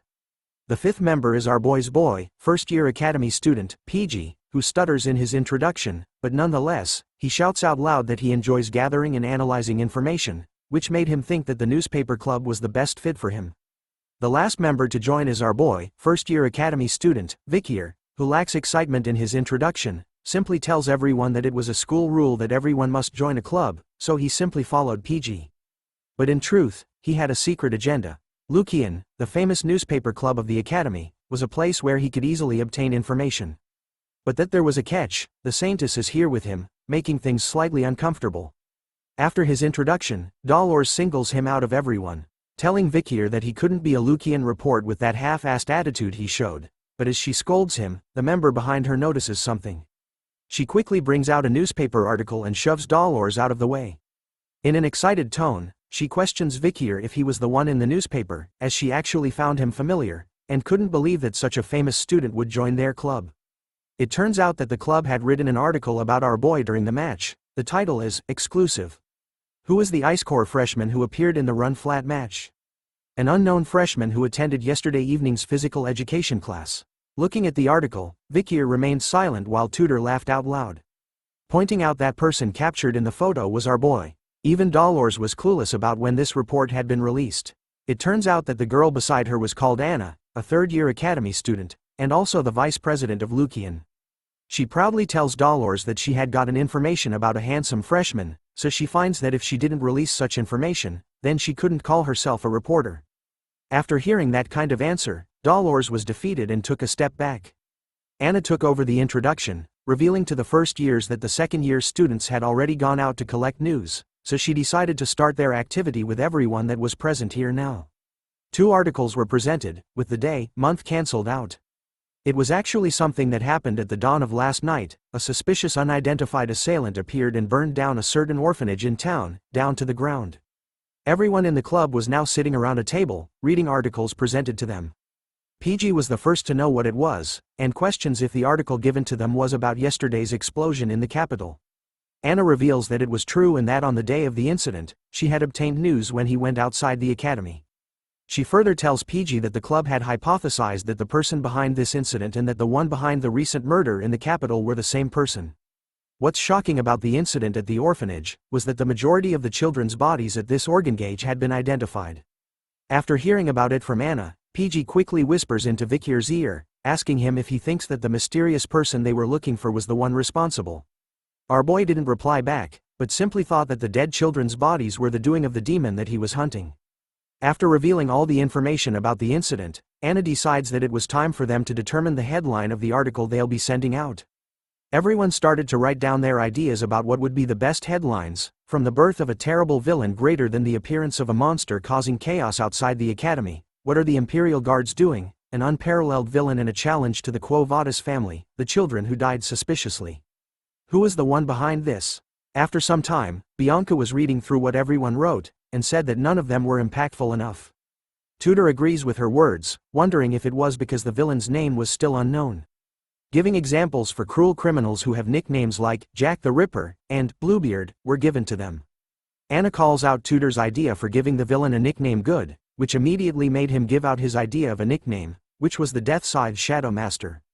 Which Anna immediately rejects, calling it a shit nickname and sending Tudor down into a sadness spiral.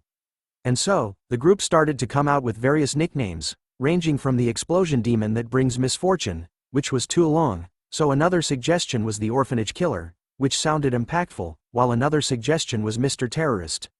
As the group started to debate against one another over which nickname was best suited for the villain, Dolores was eerily silent, not speaking a single word during the entire discussion. The first words she spoke during this session were the words, "The Night Bloodhound." It turns out that after reading about the incident in the article, she recalled the mask that she had picked up at the scene, which definitely belongs to the Night Bloodhound, making her wonder why he was there at that time. After seeing him in person, she found him as a type of person that didn't want any type of rank or wealth. He even diligently treated the people of the slums who had the Red Death. She could see that his devotion and love towards the poor people were real. Because of those actions, Dolores had thought that Vikir had stolen the saintus tear for a great cause, but his appearance at the scene of the incident made her question his true nature, making her believe that he might have really killed the headmaster and the children at the orphanage. But she believes that what she saw at the slums was accurate and that he wasn't evil. If the Night Bloodhound is a criminal, then she was sure that he would have his reasons. Distracted by her thoughts, Anna actually hears the name Dolores had spoken out by mistake, which catches her attention. Looking up to the table, she saw that everyone was staring at her. They all liked the nickname of the Night Bloodhound as it was a barbarian tribe's naming style, which sounded really violent. The rest of the group agrees with the nickname, finding it gloomy and negative, perfect for a criminal. Dolores immediately covers her mouth, embarrassed that she had mistakenly mumbled the Night Bloodhound's name out loud to everyone. Seeing that the nickname was settled, Anna suggested the title of the article to be "Who is the Night Bloodhound?" That's filling the capital with fear.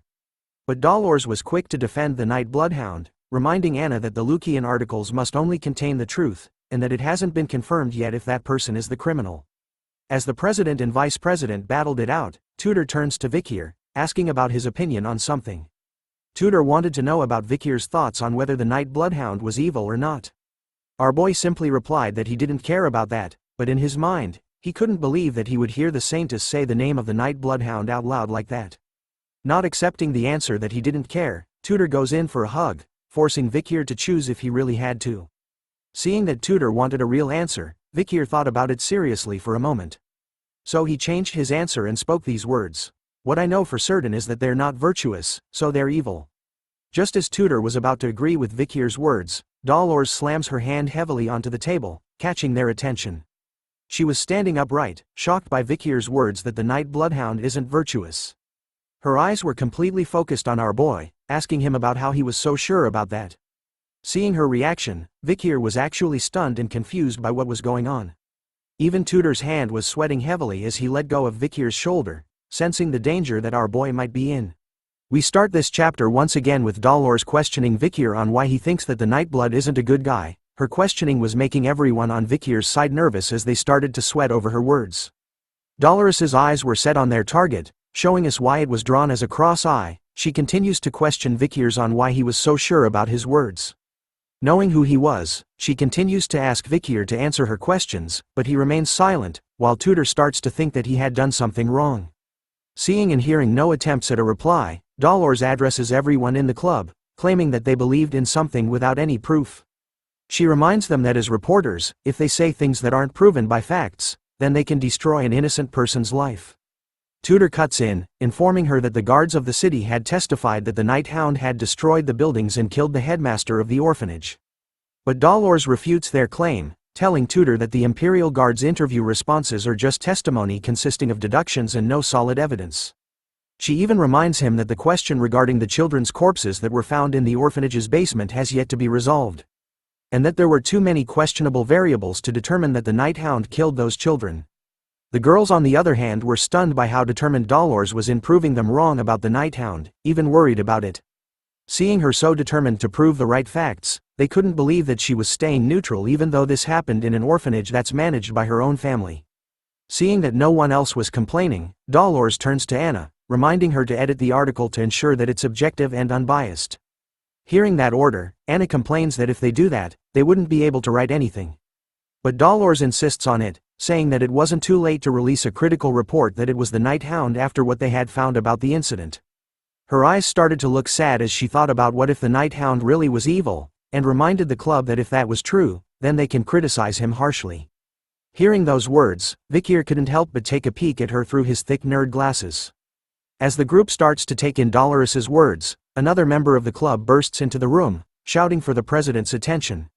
The member reports to her that the club advisory was asking for her, stating that the reason was because he wanted her to re-edit the report and state that the Night Hound was a bad person.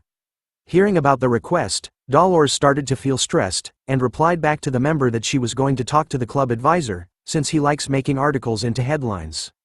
After settling things in the room, Dolores left with the member to seek out the club advisor and his request.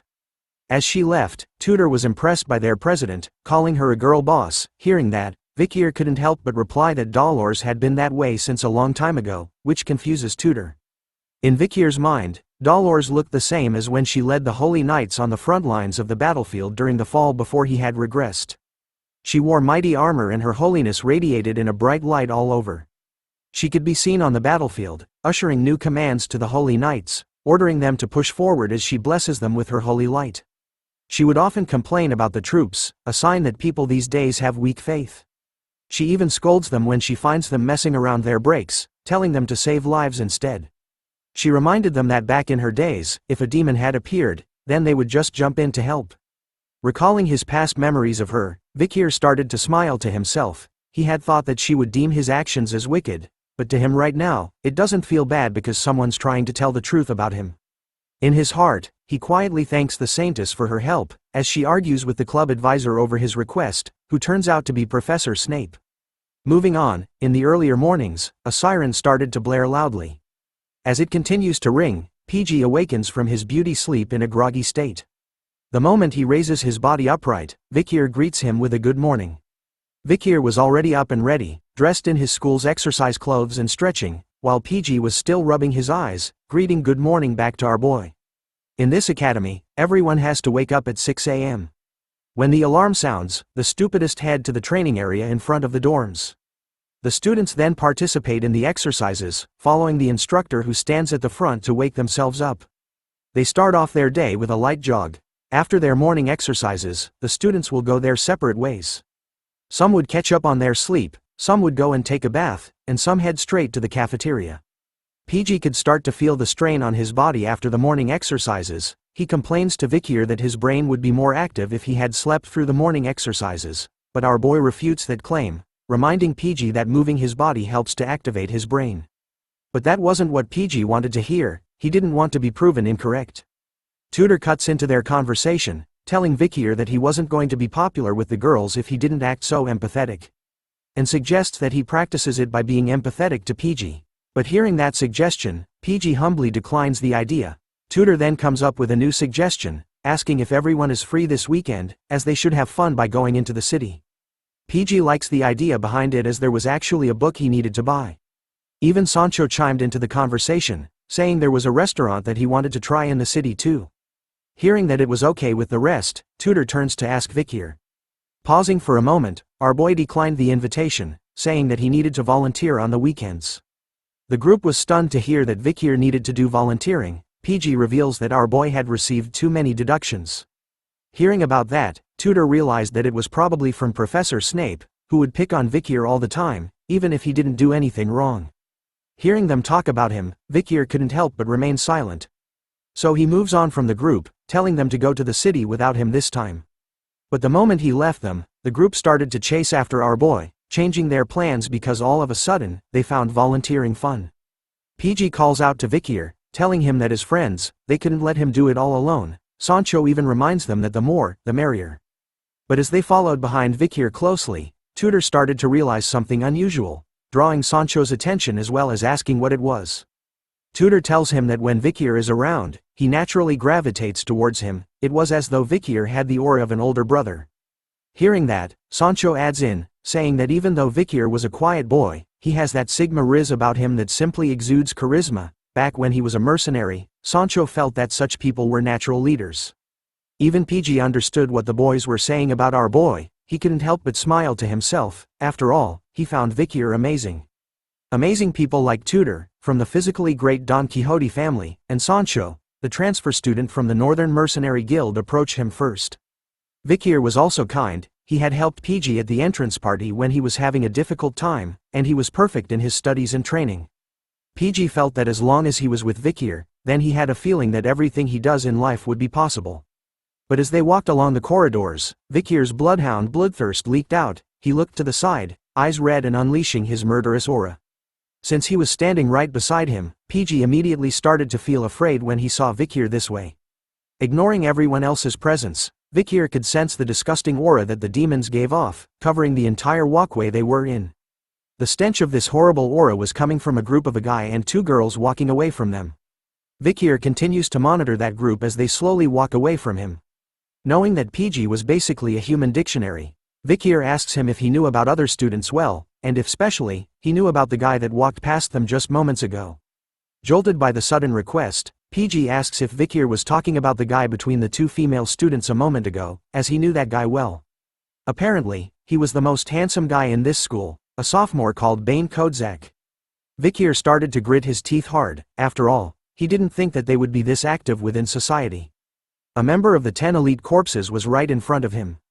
As the suspect started to move further away, Vikir started to think about his choices right now, whether he should start the fight, but thinking about it, he decided not to as there would be a lot of casualties. Especially his group, where he couldn't allow the future heroes to get hurt. Sensing that something was off about our boy, the three guys were worried about him, asking Vikir about what was wrong. Our boy simply tells them that he wasn't feeling well, and that he was going to rest. Before engaging in a fight against one of the 10 elite corpses, Vikir decides to gather information first. He moves away from the group, using the skill in his second slot called Silent Heal Mushusu.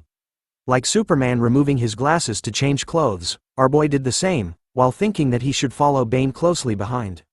But because he was distracted by his thoughts, he doesn't see Dolores coming down the stairs beside him, resulting in a clash between the future titans.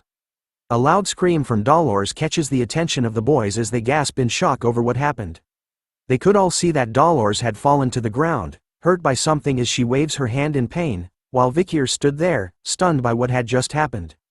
Tudor and the boys rushed over, asking Dolores if she was okay. Tudor immediately tells Vikir to apologize to the president, which he did immediately while bowing his head down to her. But Dolores was completely fine with it and didn't need an apology as she also found herself being careless. As she was being helped by Soncho, she couldn't believe how muscular Vikir was. After bumping into him, it felt like she had hit a wall. Looking at our boy as he wears back his glasses, she notices that she couldn't sense his presence at all either, making her wonder who Vikir truly is. Seeing that there were too many people gathered here today, Vikir decides to postpone his plans of following and tailing Bane. Knowing that he was probably the one of the 10 elite corpses. Deep down the academy staircases, Bane could be seen leading the two girls into the darkness. Even the girls started to feel that something was off about this place, so they questioned him on why he had brought them to such a dark place. Instead of answering their worries, Bane simply tells them that he had some sad news which captures their attention completely as they were worried about him. He starts to tell the girls a story, about how recently, a certain guy had showed up in the school, and since then, he had been messing with him, and because of him, he hasn't been able to eat properly. The girl on his left was quick to defend Bane after hearing the story, telling him that if he was being bullied then she wouldn't forgive the guy in his story. He continues on with his story. Knowing about that guy, Bane decided to go see who he was one day, but he was wearing his school uniform by mistake, so he ran away instead. So the guy might have seen that he was one of the academy students. The girl on his right side was even more determined, telling Bane that if the guy comes to the school, then they'll stop him, as the two girls were always on his side. Hearing about how good these girls were to him, Bane thanks them, telling the girls that their hearts were as beautiful as their faces, and that they would always be together. From now on, that is. The moment he said those words, Bane immediately grabbed onto the faces of the two girls with his bare hands at the same time. He started to recall the pandemic mask-wearing bastard. Bane knew that he had the skill of a high-ranked graduator, so he was sure that our boy didn't die from the explosion like that. He could also see the way Vikir was attacking the places that were connected to the location he had eaten people from before. Which made him realize that Vikir was a human that was able to sense the presence of a demon. As he said this, the two girls' faces started to morph and change all over. They started to beg Bane, but he ignored them completely. It turns out that Bane is really the demon that Vikir had been hunting for. His demonic side started to appear as he absorbed the girls' faces into his hands. Taking in all the facts, Bane realized that Vikir might be the one who has something to do with Andromalius's death. As he said this, the girl's eye and mouth appeared on the side of his face, begging for someone to save her. It is revealed that Bane's true name is Dantalian, the 9th corpse of the demon's 10 elite corpses. He returned to see Vikir staring at something deeply, his attention completely drawn to it as someone speaks in the background. It turns out that our boy was back in the newspaper club room. It turns out that Anna was speaking to the first years. She was complaining about the numerous incidents that kept happening in the town recently. She continues to speak to the first years, revealing to them that she and Dolores had summarized the cases that had happened within the academy itself. Since they didn't have a lot of members available right now in Lucian, they wanted the first years like them to step up and fulfill this role instead. As she said this, Bianca and Tudor were distracted by the numerous cases written on the pieces of paper on the table in front of them, their eyes drawn towards them with a worried expression on their faces. Even Dolores was slightly worried as she read the report in her hand. Anna continues to give out orders to the young bloods, telling them to choose a case from one of the papers on the table. Their goal this time was to collect information and to write an article. Once done, they were to bring it back to the club. As each member of the first years started to look through the papers regarding the incidents in the academy, Piji was nervous, thinking that this was going to be his first article since entering Lucian, while Bianca, after reading quite a few of the cases, couldn't believe that there were this many, making her question what was going in the capital lately. One of the papers had the title, "The Terrorists' Forewarning." A terrorist had warned that they would poison the river of Venesior, the capital city of Rock. Another report was titled, "Missing Handsome Theater Actor." The theater actor called Mr. B disappeared on his way home after his play. It is highly likely that a stalker fan is behind this incident. Another report was titled, "A Mysterious Murder Case. The head of a family has disappeared." Another report was titled, "Murder Case. The Murder That Shall Not Be Named. A certain person will be executed after hurting multiple people in the streets. They have said they were not behind it and are still pleading that their face had changed." Finally, the last report was titled, "A Rapid Increase in Missing People. A Sudden Increase in Missing People in Venesior. No suspects have been found." Is the Night Bloodhound behind this? After reading all the reports, Vikir went to select one for himself. The incident report he picked was a missing persons case inside the academy. According to the report, 3 academy students have gone missing. Those 3 have always been seen together, so there are a lot of witnesses. Did they run away because of love? After reading the report, Vikir's immense bloodhound aura started to rupture, his eyes glowed with hate. Looking at one of the missing students in the report, he recognizes him as the guy he was chasing after yesterday, one of the elite corpse's potential suspects. We now change scenes to the middle of the night, in one of those random buildings. We see a husband and wife sleeping together in the same bed. But for some reason, the husband was wide awake at this late time. He slowly rose up from his bed, not disturbing his wife who was soundly asleep. He then sat in a chair beside a window. It's revealed that his eyes were not normal, it was green, like those of the elite 10 corpses. Looking across the room, he asked someone a question. It turns out that he wasn't alone in the room at all, he had 4 members in front of him. He questions the group on whether they had found out something about the pandemic mask wearer who's interfering with their plans so far. It turns out that one of the members was Ephibo, who Vikir had fought in the previous nights. He silently mutters his report back to the husband. The second subordinate of the 9th corpse was called Geronto, who has red hair. Another subordinate was called Heva, who silently muttered and gave his report, while holding a massive pair of scissor-like weapons. The last of the group was a subordinate called Fido, who remained silent. It turns out that the husband is actually the real 9th corpse of the demon's 10 elite corpses, called Dantalian. He takes notes of their reports, realizing that they hadn't seen the mask-wearing vigilante since that day either, which made it seem like he was being very careful now. Transforming his hand into pieces where eyes and noses could be seen, Dantalian tells his followers that it couldn't be helped and to widen the scope of work from now on. Within a mere second, something shoots out from his demonic hand, hitting all 4 of the subordinates' faces at the same time. It turns out that Dantalian was going to share his faces with them, causing their current faces to morph and change to what he wanted them to wear this time. As the 4 subordinates wore new faces, Dantalian issued a new order, telling them to go into the areas with more light and find the person who was wearing the pandemic mask. But as he gave the order, the door to the room slowly opened. In a twist of fate, his wife had actually woken up from her sleep, and found him in this room. She looked confused, questioning Dantalian on what he was doing so early in the morning, and wondered who the other 4 people were in this room. The demon simply looked at her, not uttering a single word at first. As he closed his eyes, he talked about how he wanted to admire her face being alive for a little while longer, but seeing her and finding this out, left him with no choice. He orders Fido, who appeared right behind the wife in an instant, with a blade across her neck, to make sure her face remains untouched. The clueless wife could do nothing against them as she felt the cold stainless steel blade against her neck. After a single moment, the sound of flesh being cut could be heard as blood covered the floor. As she laid on the floor, bleeding from her wound, the wife couldn't make a single sound and could only cry as tears fell from her face. Dantalian didn't feel anything about this and continued to talk to his team about how the plan to open the gate has gradually been delayed due to Andromalus's death and the person who was wearing the pandemic mask. As he sat in his chair, Dantalian started to morph and change his own face, calling their current situation annoying. After his face changed, he ordered Ephibo to follow him, as they needed to see someone special. His face is finally revealed, as he scratches his chin, thinking that he should go and relieve his pent-up stress. The scene changes once again, this time, to a place with a slight holy feeling to it.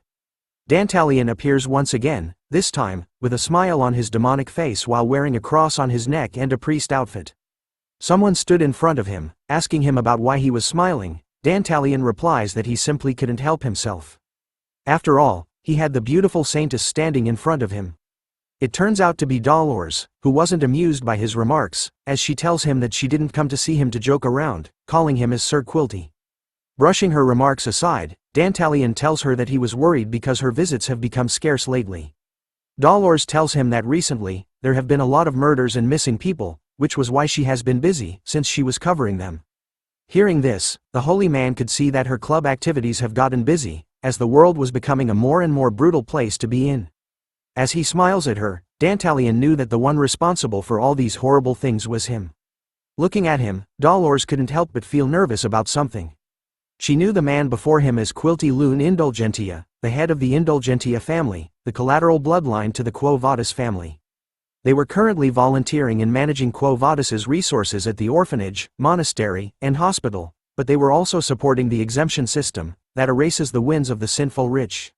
So she knew that this two-faced person in front of her was definitely hiding something. As he leans closer to her face, Dantalian questions Dolores about why she needed to speak with him. She reveals to him that she came here to request for the exemption system to be abolished. She found it wrong to exempt a person from all their sins just because they were wealthy. He refutes her statement, saying that there was nothing wrong with the system as the exemption policy has been in the church up until now. He also found that donating a large sum of money was already a large form of punishment. But Dolores wasn't budging from her stance. She counters his argument by stating that sins are something you must expose yourself for in front of God, and forgiveness was only given once you have received the appropriate punishment. With the holy light radiating brightly behind her, she ends her argument, saying that the people affected by the exemption system cannot be saved. Her final words left Dantalian speechless as his mouth was left open. But he quickly closes it, turning away from Dolores, and reminding her that he was simply following the church's doctrine, and that her best course of action was to speak directly to her father, the leader and cardinal of the church. As he continues to face away from her, Dantalian tells her to return, since he heard that the academy students were coming here to volunteer today. So there was no need for them to have a fight within the Quo Vadis family in front of her juniors. Dolores accepts his proposal, but tells him that she would come back later so they could discuss this matter even more. As she left the church, Dantalian's transformation was leaking out. His face was riddled with multiple eyes as he looked back at her, grinning widely. His demonic side was going haywire as his thoughts were filled with how beautiful Dolores looked. He had almost given in to his impulses and collected her face, but he needed to hold himself back, clenching his teeth so hard that they bled. He saw Dolores, the saintus, as the finest product that he had discovered in this world. Dantalian wanted to collect her face when her face was in despair, after the chaos descended into this world. He continues to tremble with his impulses, holding himself back, as he wanted to open the gate as soon as possible. He begs his fellow brethren to hurry and descend the chaos into this world, so he can claim what he wants. The scheme changes to Vikir standing alone in front of a gate belonging to a huge building. He looks around wondering if this was it. Based on the report given to him by Cindy, this was the orphanage that she had found after analyzing Andromalus's ledgers. Which meant it was highly likely that this place was connected to the 10 elite corpses. Looking at the flag being raised, Vikir could see that this place was probably the property of the Quo Vadis family. If a demon is planted within the Iron Blood family, and the Holy Divine family, then it is also highly likely there were demons hiding amongst the other families. After the explosion, the Night Bloodhound had garnered attention, so Vikir wanted to use volunteering as an excuse to slowly investigate the students. Speaking of the students, some of those students appeared by his side. It turns out to be Piji, Tudor and Soncho. Looking at the building in front of them, he wondered if this was the orphanage they were going to volunteer at. Tudor wraps his arm around Vikir, telling him how lucky he was to have friends that were willing to volunteer with him, but our boy didn't want this, telling them that he didn't ask for them to follow him. Letting out a deep sigh as a nervous sweat drop drips down his face. With the presence of these three dudes, our boy could feel that things were going to get annoying. We start off this chapter when the Academy's 10-day-long holiday has started. The Golden Holiday was created due to the school anniversary Easter of the Loon Church and the weekend. The students either visit the imperial capital together or visit their families and have a great time. However, not all students enjoy this holiday. We returned to the boys when they entered the place to volunteer at. Tudor's voice could be heard loudly as he told Vikir that he was lucky his friends came with him and refused to take a break like the other students. It turns out that the boys needed to fill up their volunteering hours too. Soncho thought that it wasn't a bad idea to get it over with right now, while Piji honestly just likes to volunteer. But their involvement in volunteering this time with Vikir was a burden to him right now. Looking around the place, Tudor guesses that the place they were at was the Indulgentia orphanage. He was impressed by it, as it was on a different scale since it's the largest orphanage in the imperial capital. Piji adds on, telling the group that the headmaster here is the founder of the foundation for the orphans and is also an external lecturer at the academy. Soncho was surprised to learn that and wondered who it was. Piji then pointed to a painting nearby them. The headmaster was called Quilty Loon Indulgentia. Piji continues to tell us more about him, that he was the head of the Indulgentia family, a family from the maternal side of the Quo Vadis family. He was a popular man, and it seems like he's quite influential within the Loon Church. Speaking about the Loon Church, it was also a well-known fact that there is conflict between him and the saintus Dolores due to their differences in religious views. As they listened closely to the story, Tudor complained and was bothered by it. After all, he didn't want to get caught up in a fight between the families.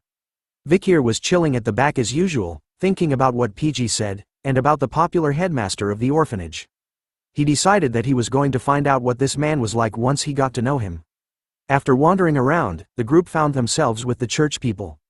A nun stood in front of the student volunteers, as the orphanage children hid behind her.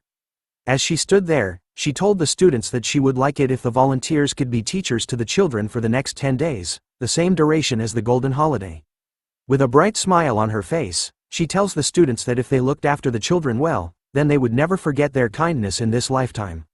But as she tells them to treat the children with the heart of a parent, the boys are distracted by something as they all nervously stare in the same direction.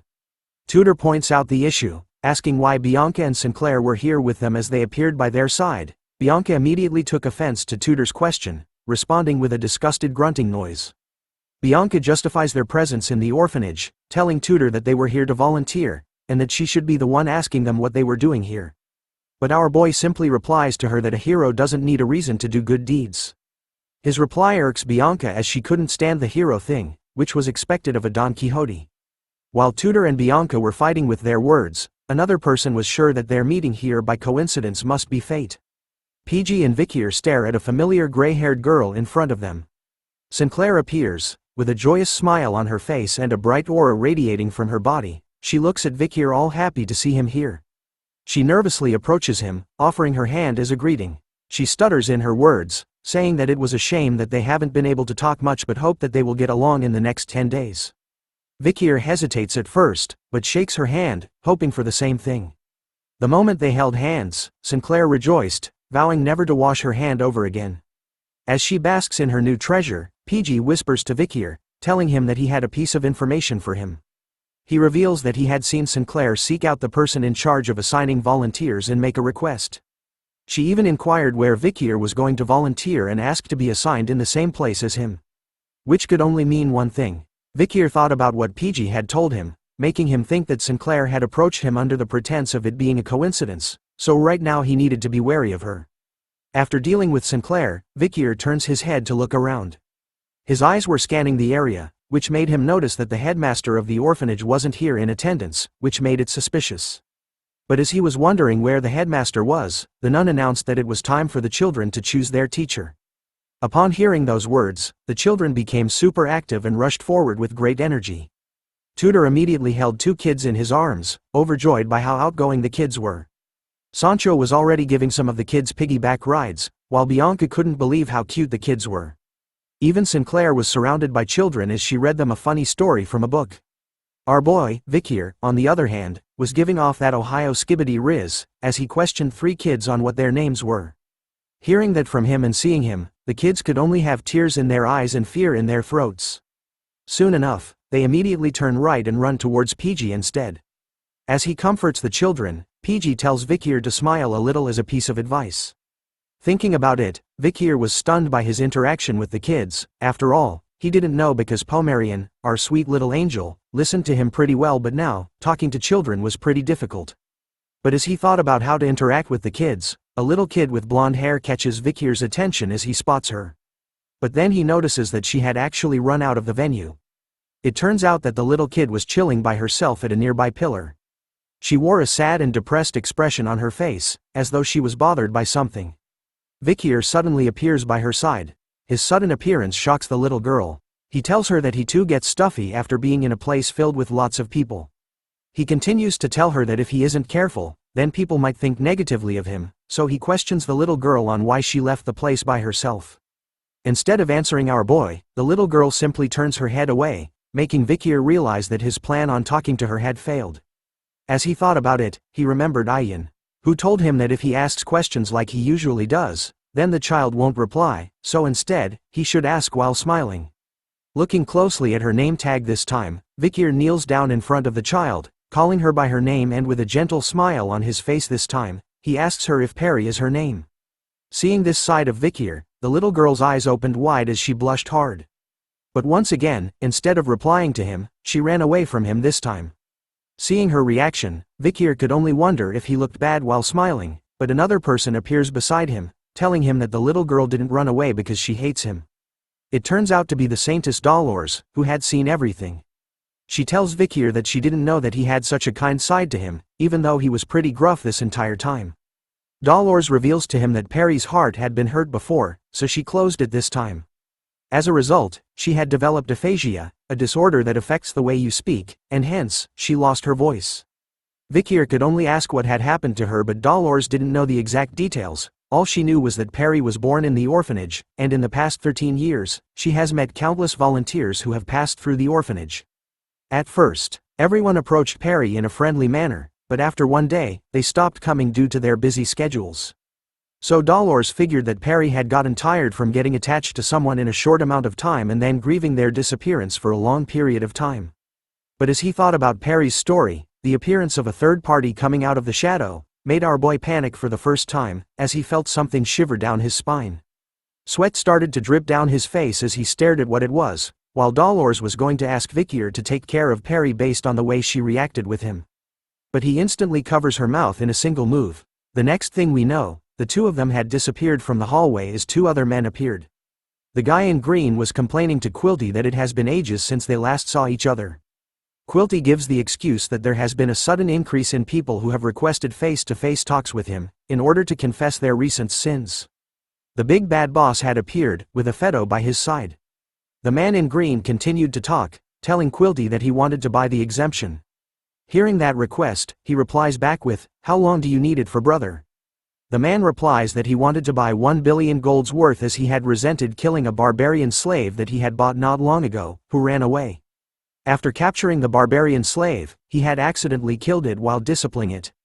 Quilty was curious that a man like him was buying 1 billion gold's worth of exemption just for killing one slave.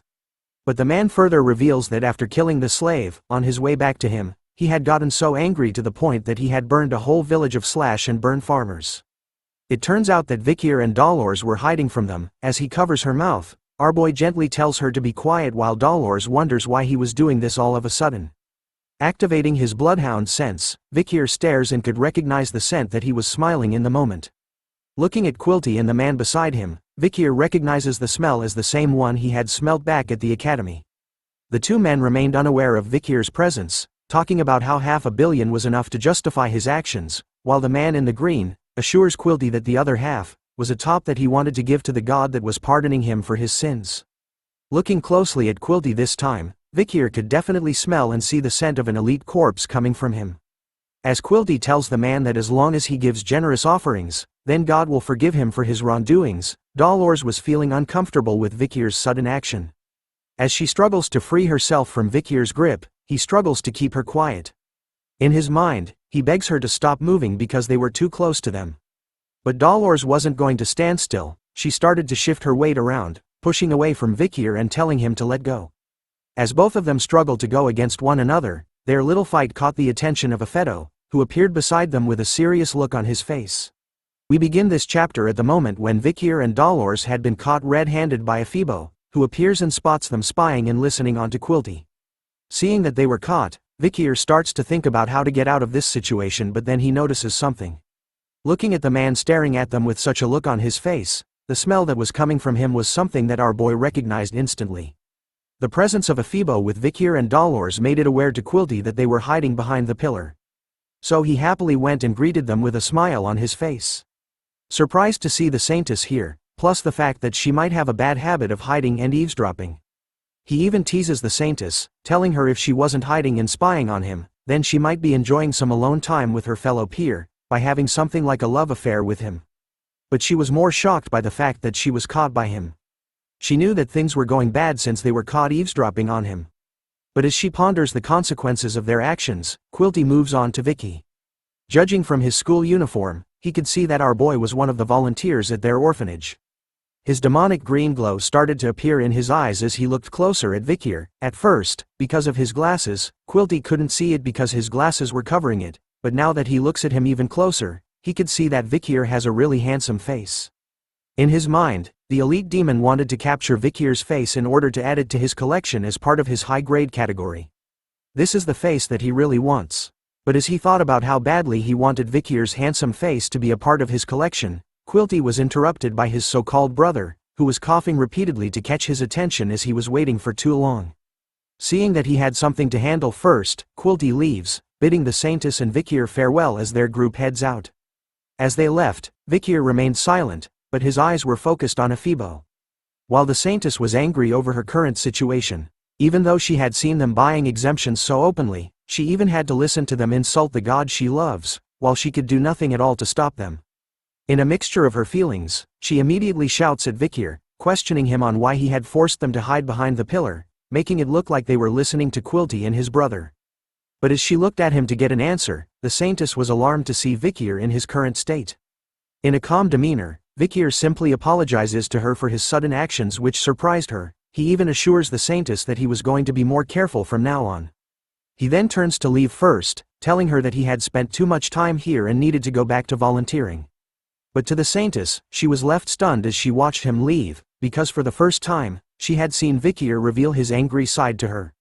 According to the research and spying that Vikir had done on Quilty Loon Indulgentia, he has confirmed that the man stays at the orphanage every day for 2 hours. His work usually consists of selling exemptions to nobles and merchants. Sometimes, he sends reports on investments and ledgers on sold exemptions to the Quo Vadis family by letter. After confirming the letters, it will be received by the head of the Quo Vadis family, Cardinal Humbert, whose full name is Humbert Loon Quo Vadis, Dolores the saintus's father. In addition to that, Quilty is always with an escort guard during foreign affairs. Vikir had confirmed that the escort guards consist of 3 men and 1 woman who are constantly rotating themselves on duty. Seeing the 4 guards and after doing the research, Vikir was sure that one of the guards was the masked man he had met during the explosion at the orphanage. He has confirmed this theory that they were the same person as Yahello based on the smell that they were giving off. Based on all the facts so far, Vikir would assume that the other 3 guards were the same as Yahello and are at least as powerful as high-ranking graduators. This information was critical. As to Vikir right now, it was dangerous for him to go against an elite corps and 4 high-ranking graduators at the same time. As a result, in order to get rid of Quilty, Vikir needed to take care of the 4 guards before then. This marks the end of Vikir's investigation and future plans. We now turn back to our trio, who were confused by what they were seeing as they quietly whispered Vikir's name, in a concerned manner. They stood afar, watching our boy who was quietly cleaning a huge pile of laundry all by himself and by hand only. No washing machine here. They questioned him on whether he had been working too hard lately. Seeing how hard Vikir has been working all along, Soncho felt embarrassed of himself because he was going to take it easy and just use up his volunteering hours to get some points. Tudor, on the other hand, couldn't believe how hard Vikir was working for the children.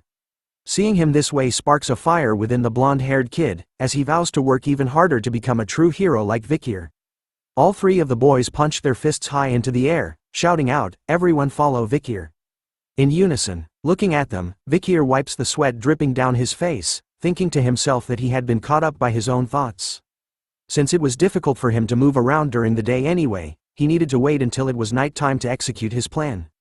So since he had a lot of time to spare, he decided to give it his best during the day, doing all the tasks the orphanage needed to be done. Fast forward a few hours, the kids of the orphanage were now playing with the same ball that Vikir and the other students had played in class before, the game called Run Flat. While the other kids were excitedly playing in their teams, a single girl was sitting by herself, observing them from afar. It turns out to be Perry, who was alone right now while the kids were having fun. But then, her eyes started to shift to the side, looking at something as the sound of a ball hitting the ground was heard right beside her. There was another person sitting where she was. This time, a black ball was seen bouncing up and down repeatedly where the stranger sat. That stranger turns out to be Vikir, who was smiling to himself as he played with the black ball, catching Perry's complete attention. He knew that this trick would work. After all, even the Balak children liked playing with the ball in his hand. It turns out that the black ball was the madam's egg, which was showing no signs of hatching. Even the grip on it doesn't feel too bad. Vikir had kept it on himself just in case of certain situations but didn't expect to use it like this. He then continues on to bounce the madam's egg in front of Perry, who was completely entranced by it at this point.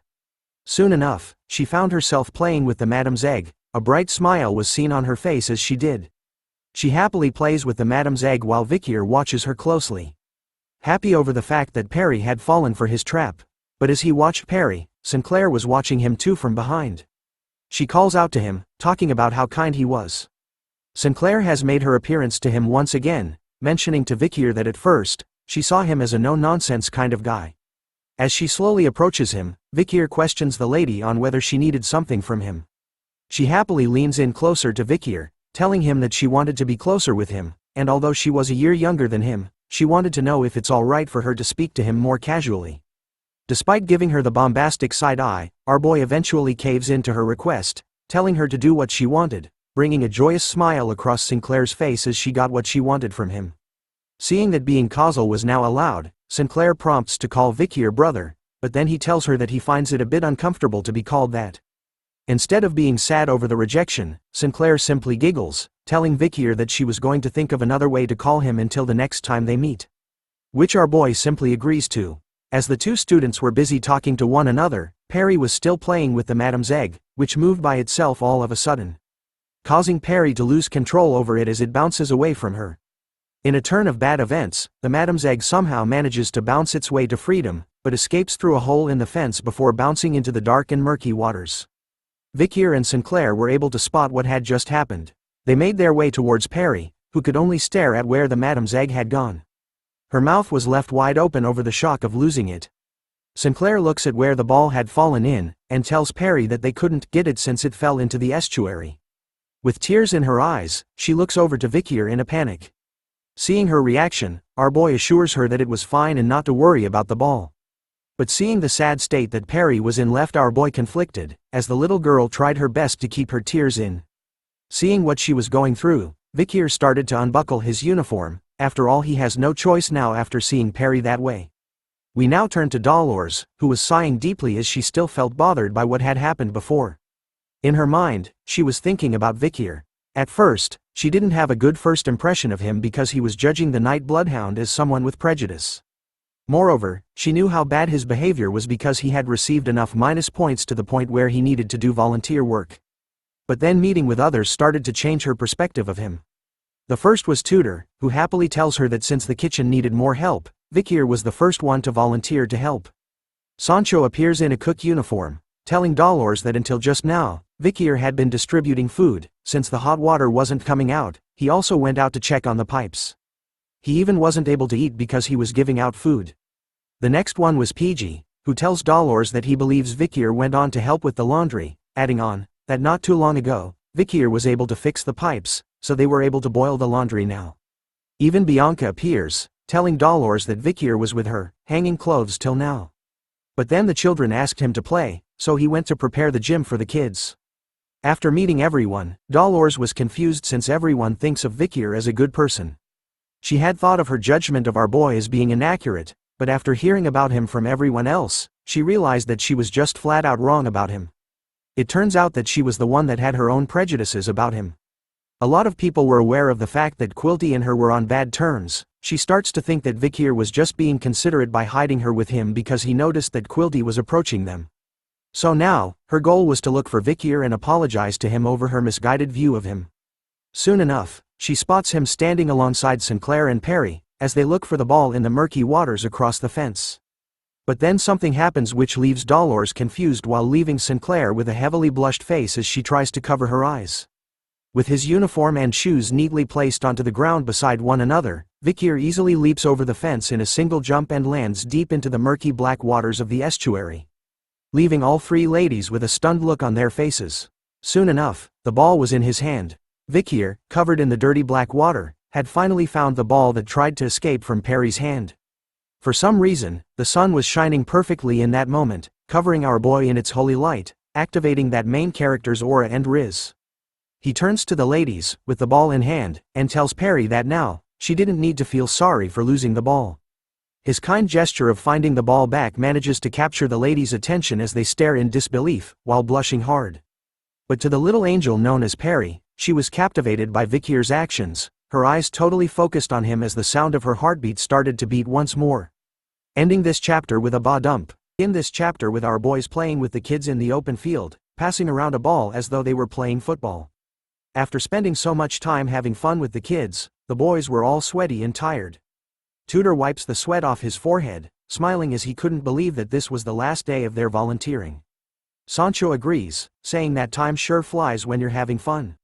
Seeing that this was the last day they had with the kids, the three of them decided to go all out, meaning that they were going to play until they didn't have any energy left.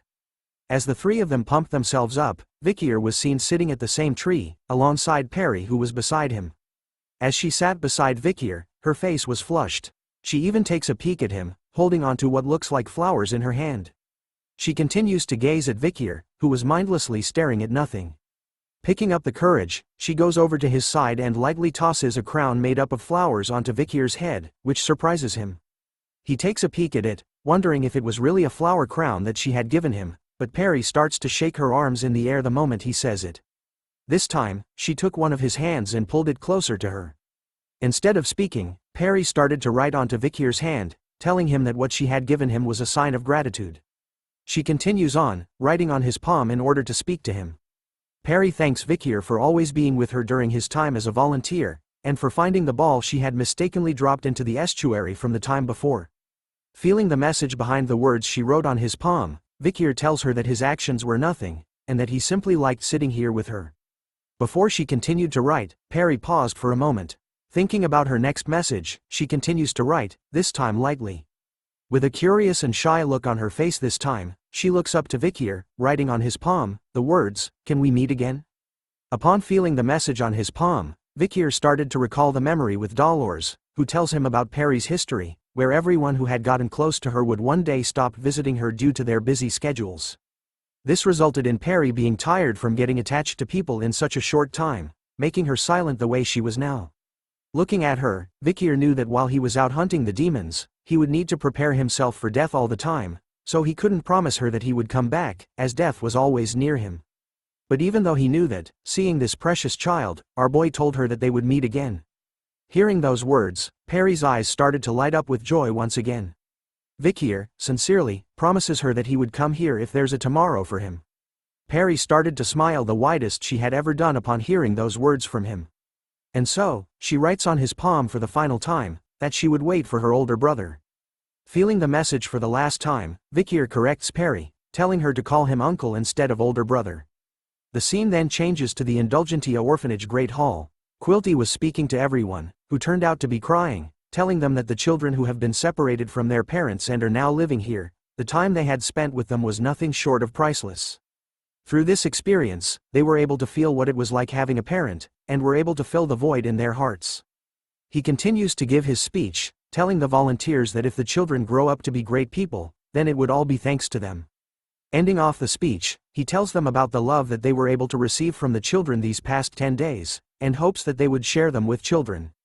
As he ended the speech, another member of the orphanage brought out a huge donation box on wheels. Piji started to wail loudly as Vikir could see that Quilty had actually shown up on the last day of their volunteering. As he listened to his speech, our boy couldn't believe that he was talking about kindness with that demonic mouth of his. Quilty was skillfully triggering the feelings of respect and debt that they feel towards their parents, and asking for cash donations from these young volunteers. Vikir could also spot that he had brought all 4 of his bodyguards, which made ambushing him a bit of an annoying task. With his eyes glowing slightly red, even with the added difficulty of the bodyguards, Vikir couldn't let the demon do as he pleases anymore.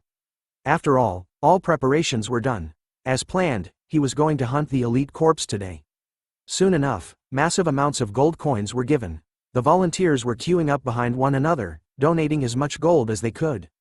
While they waited in line, Vikir stood out alone as Sinclair walked towards him. She questions our boy on why he wasn't donating, so he simply tells her that he didn't have any money. Sinclair was surprised to hear that an academy student didn't have money with him, but in truth, Vikir just didn't want to give money to a demon.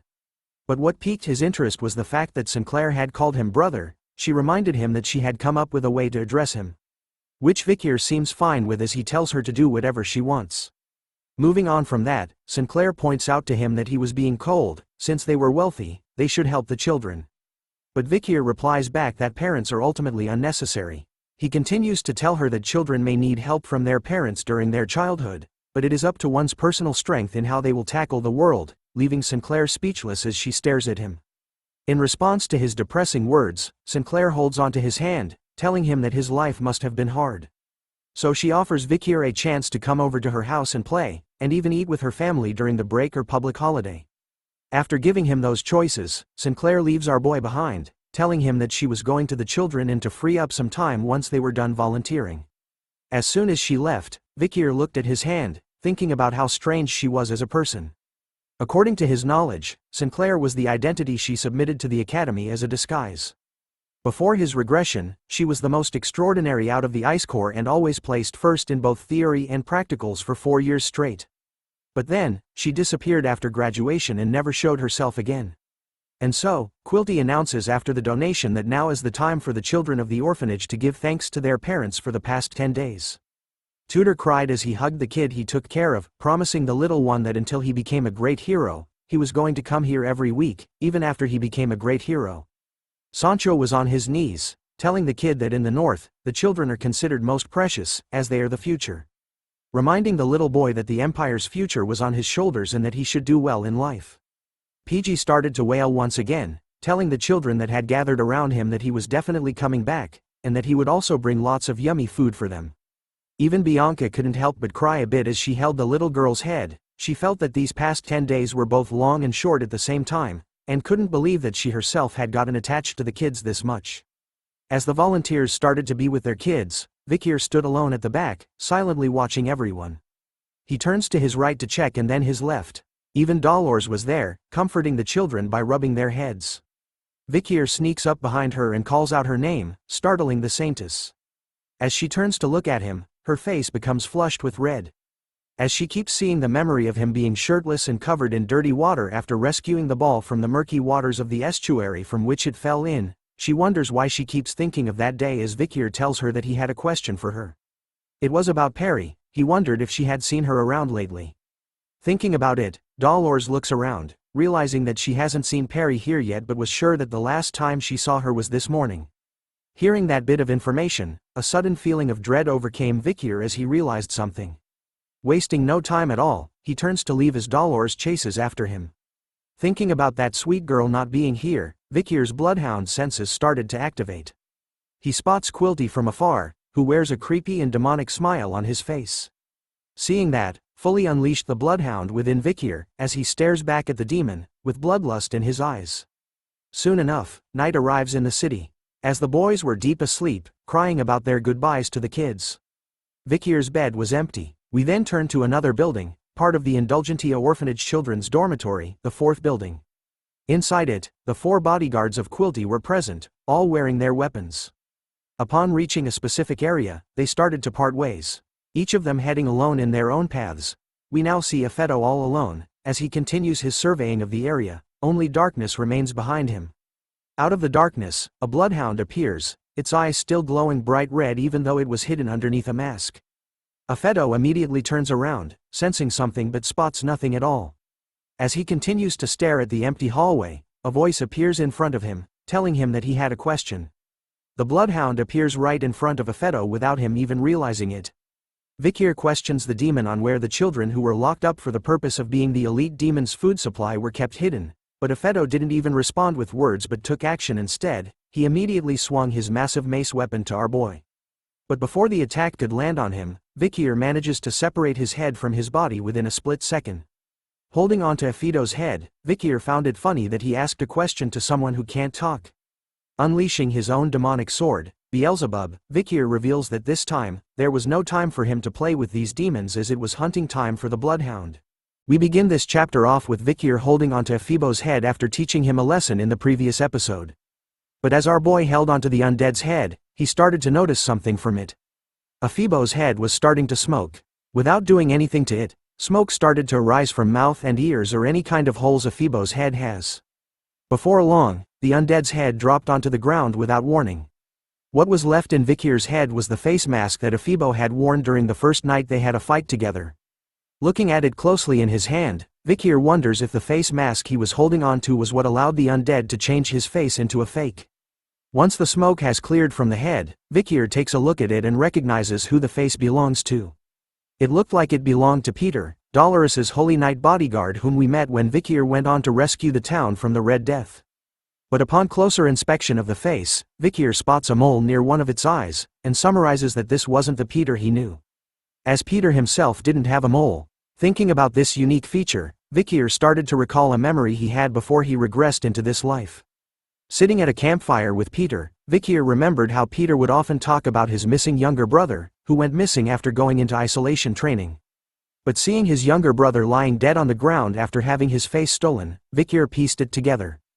Peter's younger brother didn't disappear because of the isolation training, he disappeared because a demon went after him and turned him into an undead. Knowing all of this now, our boy's eyes started to glow beneath his mask, as 2 more bodyguards started to approach him from the darkness. Seeing them here, Vikir figured that these guys would also be somebody he once knew. The 2 new victims turn out to be the long-hair blonde and the short-hair kid. Both wielding dual blades as their choice of weapon. Wasting no time at all, they entered a battle stance, ready to face off against Vikir. Get it? Face off? Never mind. Moving on, Vikir lunges straight towards the undead bodyguards, his Beelzebub blade emitting a red aura. As he takes a swing at them, he unleashes a devastating blow filled with his bloodhound aura, but the 2 undead manage to disappear instantly, dodging his attack and reappearing at his side, managing to cut Vikir by a bit as blood was spilled in the air. Vikir and the 2 bodyguards started their fight, causing an explosion to occur and dust clouds to fill the area, making it hard to see what was going on in their battle. In the meantime, our attention is shifted to a statue of a goddess. A familiar face and voice was heard and seen, as she held her hands in a prayer manner in front of the statue. Dolores started to chant the following words: Our Loon, who art in heaven, hallowed be thy name, thy kingdom come, thy will be done, on earth, as it is in heaven. Forgive us for our sins, as we forgive those who sin against us, let us not into temptation but deliver us from evil. Speaking of temptation, as she spoke out about her prayer, the innocent girl couldn't help but fill her mind with the images of a shirtless Vikir, covered in dirty water while basking in the glorious rays of the sun from the time he rescued the ball from the estuary for Perry. Dolores finally snaps out from her prayer, confused and embarrassed over why she kept thinking about our boy even in this moment. Seeing that she couldn't concentrate on her prayer, she decided to leave, reminding herself to keep calm and relax, lying to herself that Vikir was just a good junior. But the thought of him and the night bloodhound only kept her confused as she was unaware of her own feelings. Thinking deeply about it, she was soon attracted by some noise coming from a certain direction.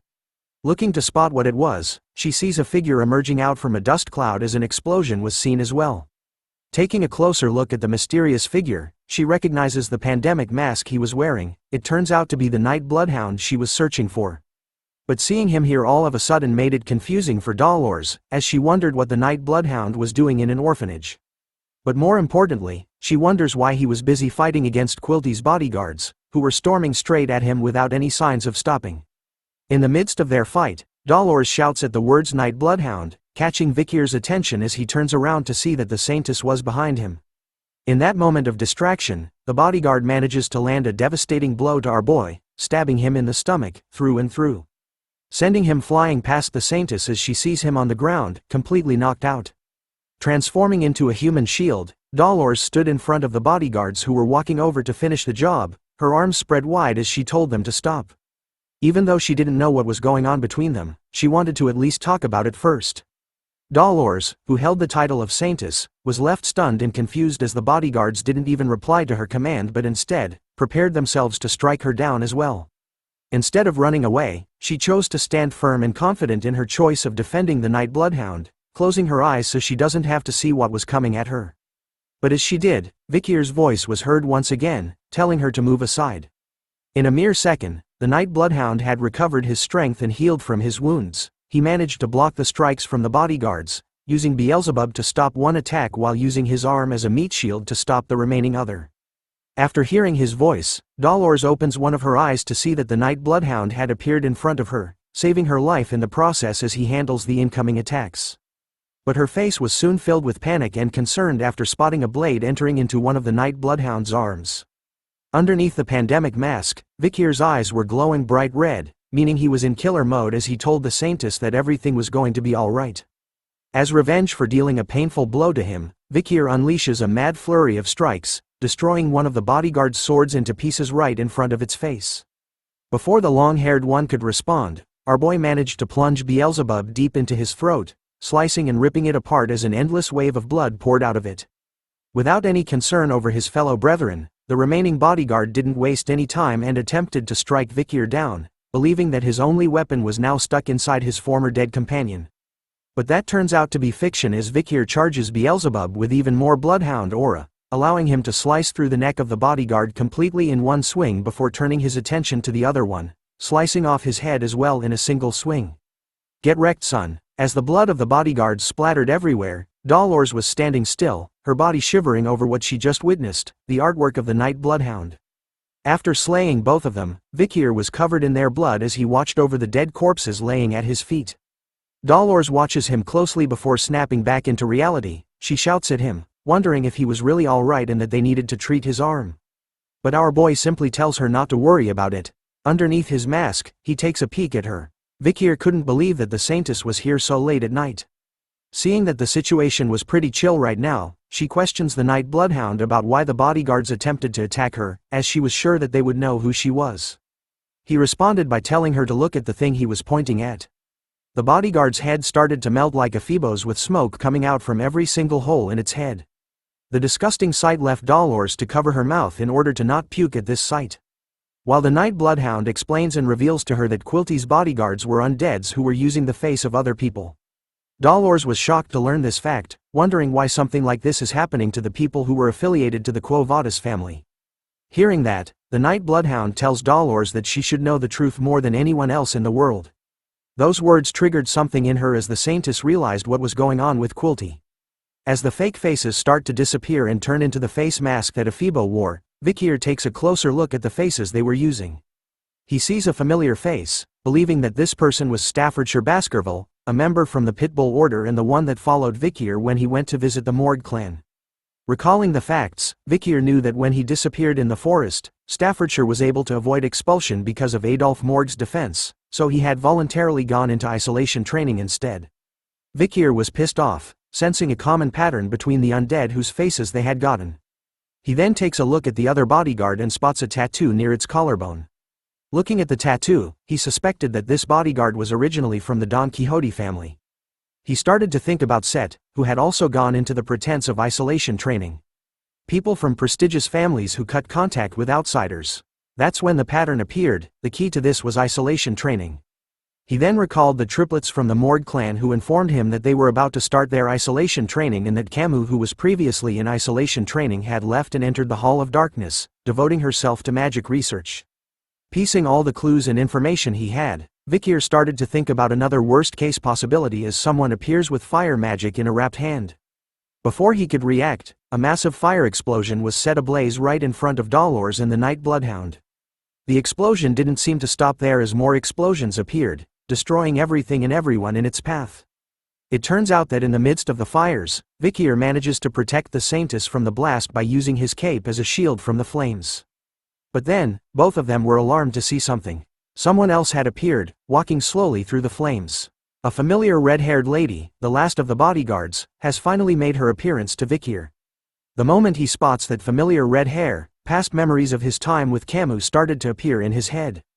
The lady, who wanted to be his wife, now stood in front of him, eyes focused and intending on killing him as she casted another fire spell in her hand. Is this our waifu, turned undead? Find out in the next chapter. Thanks for watching the latest part from the voice of Manhwa.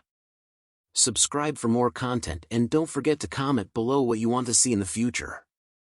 Like and share for more.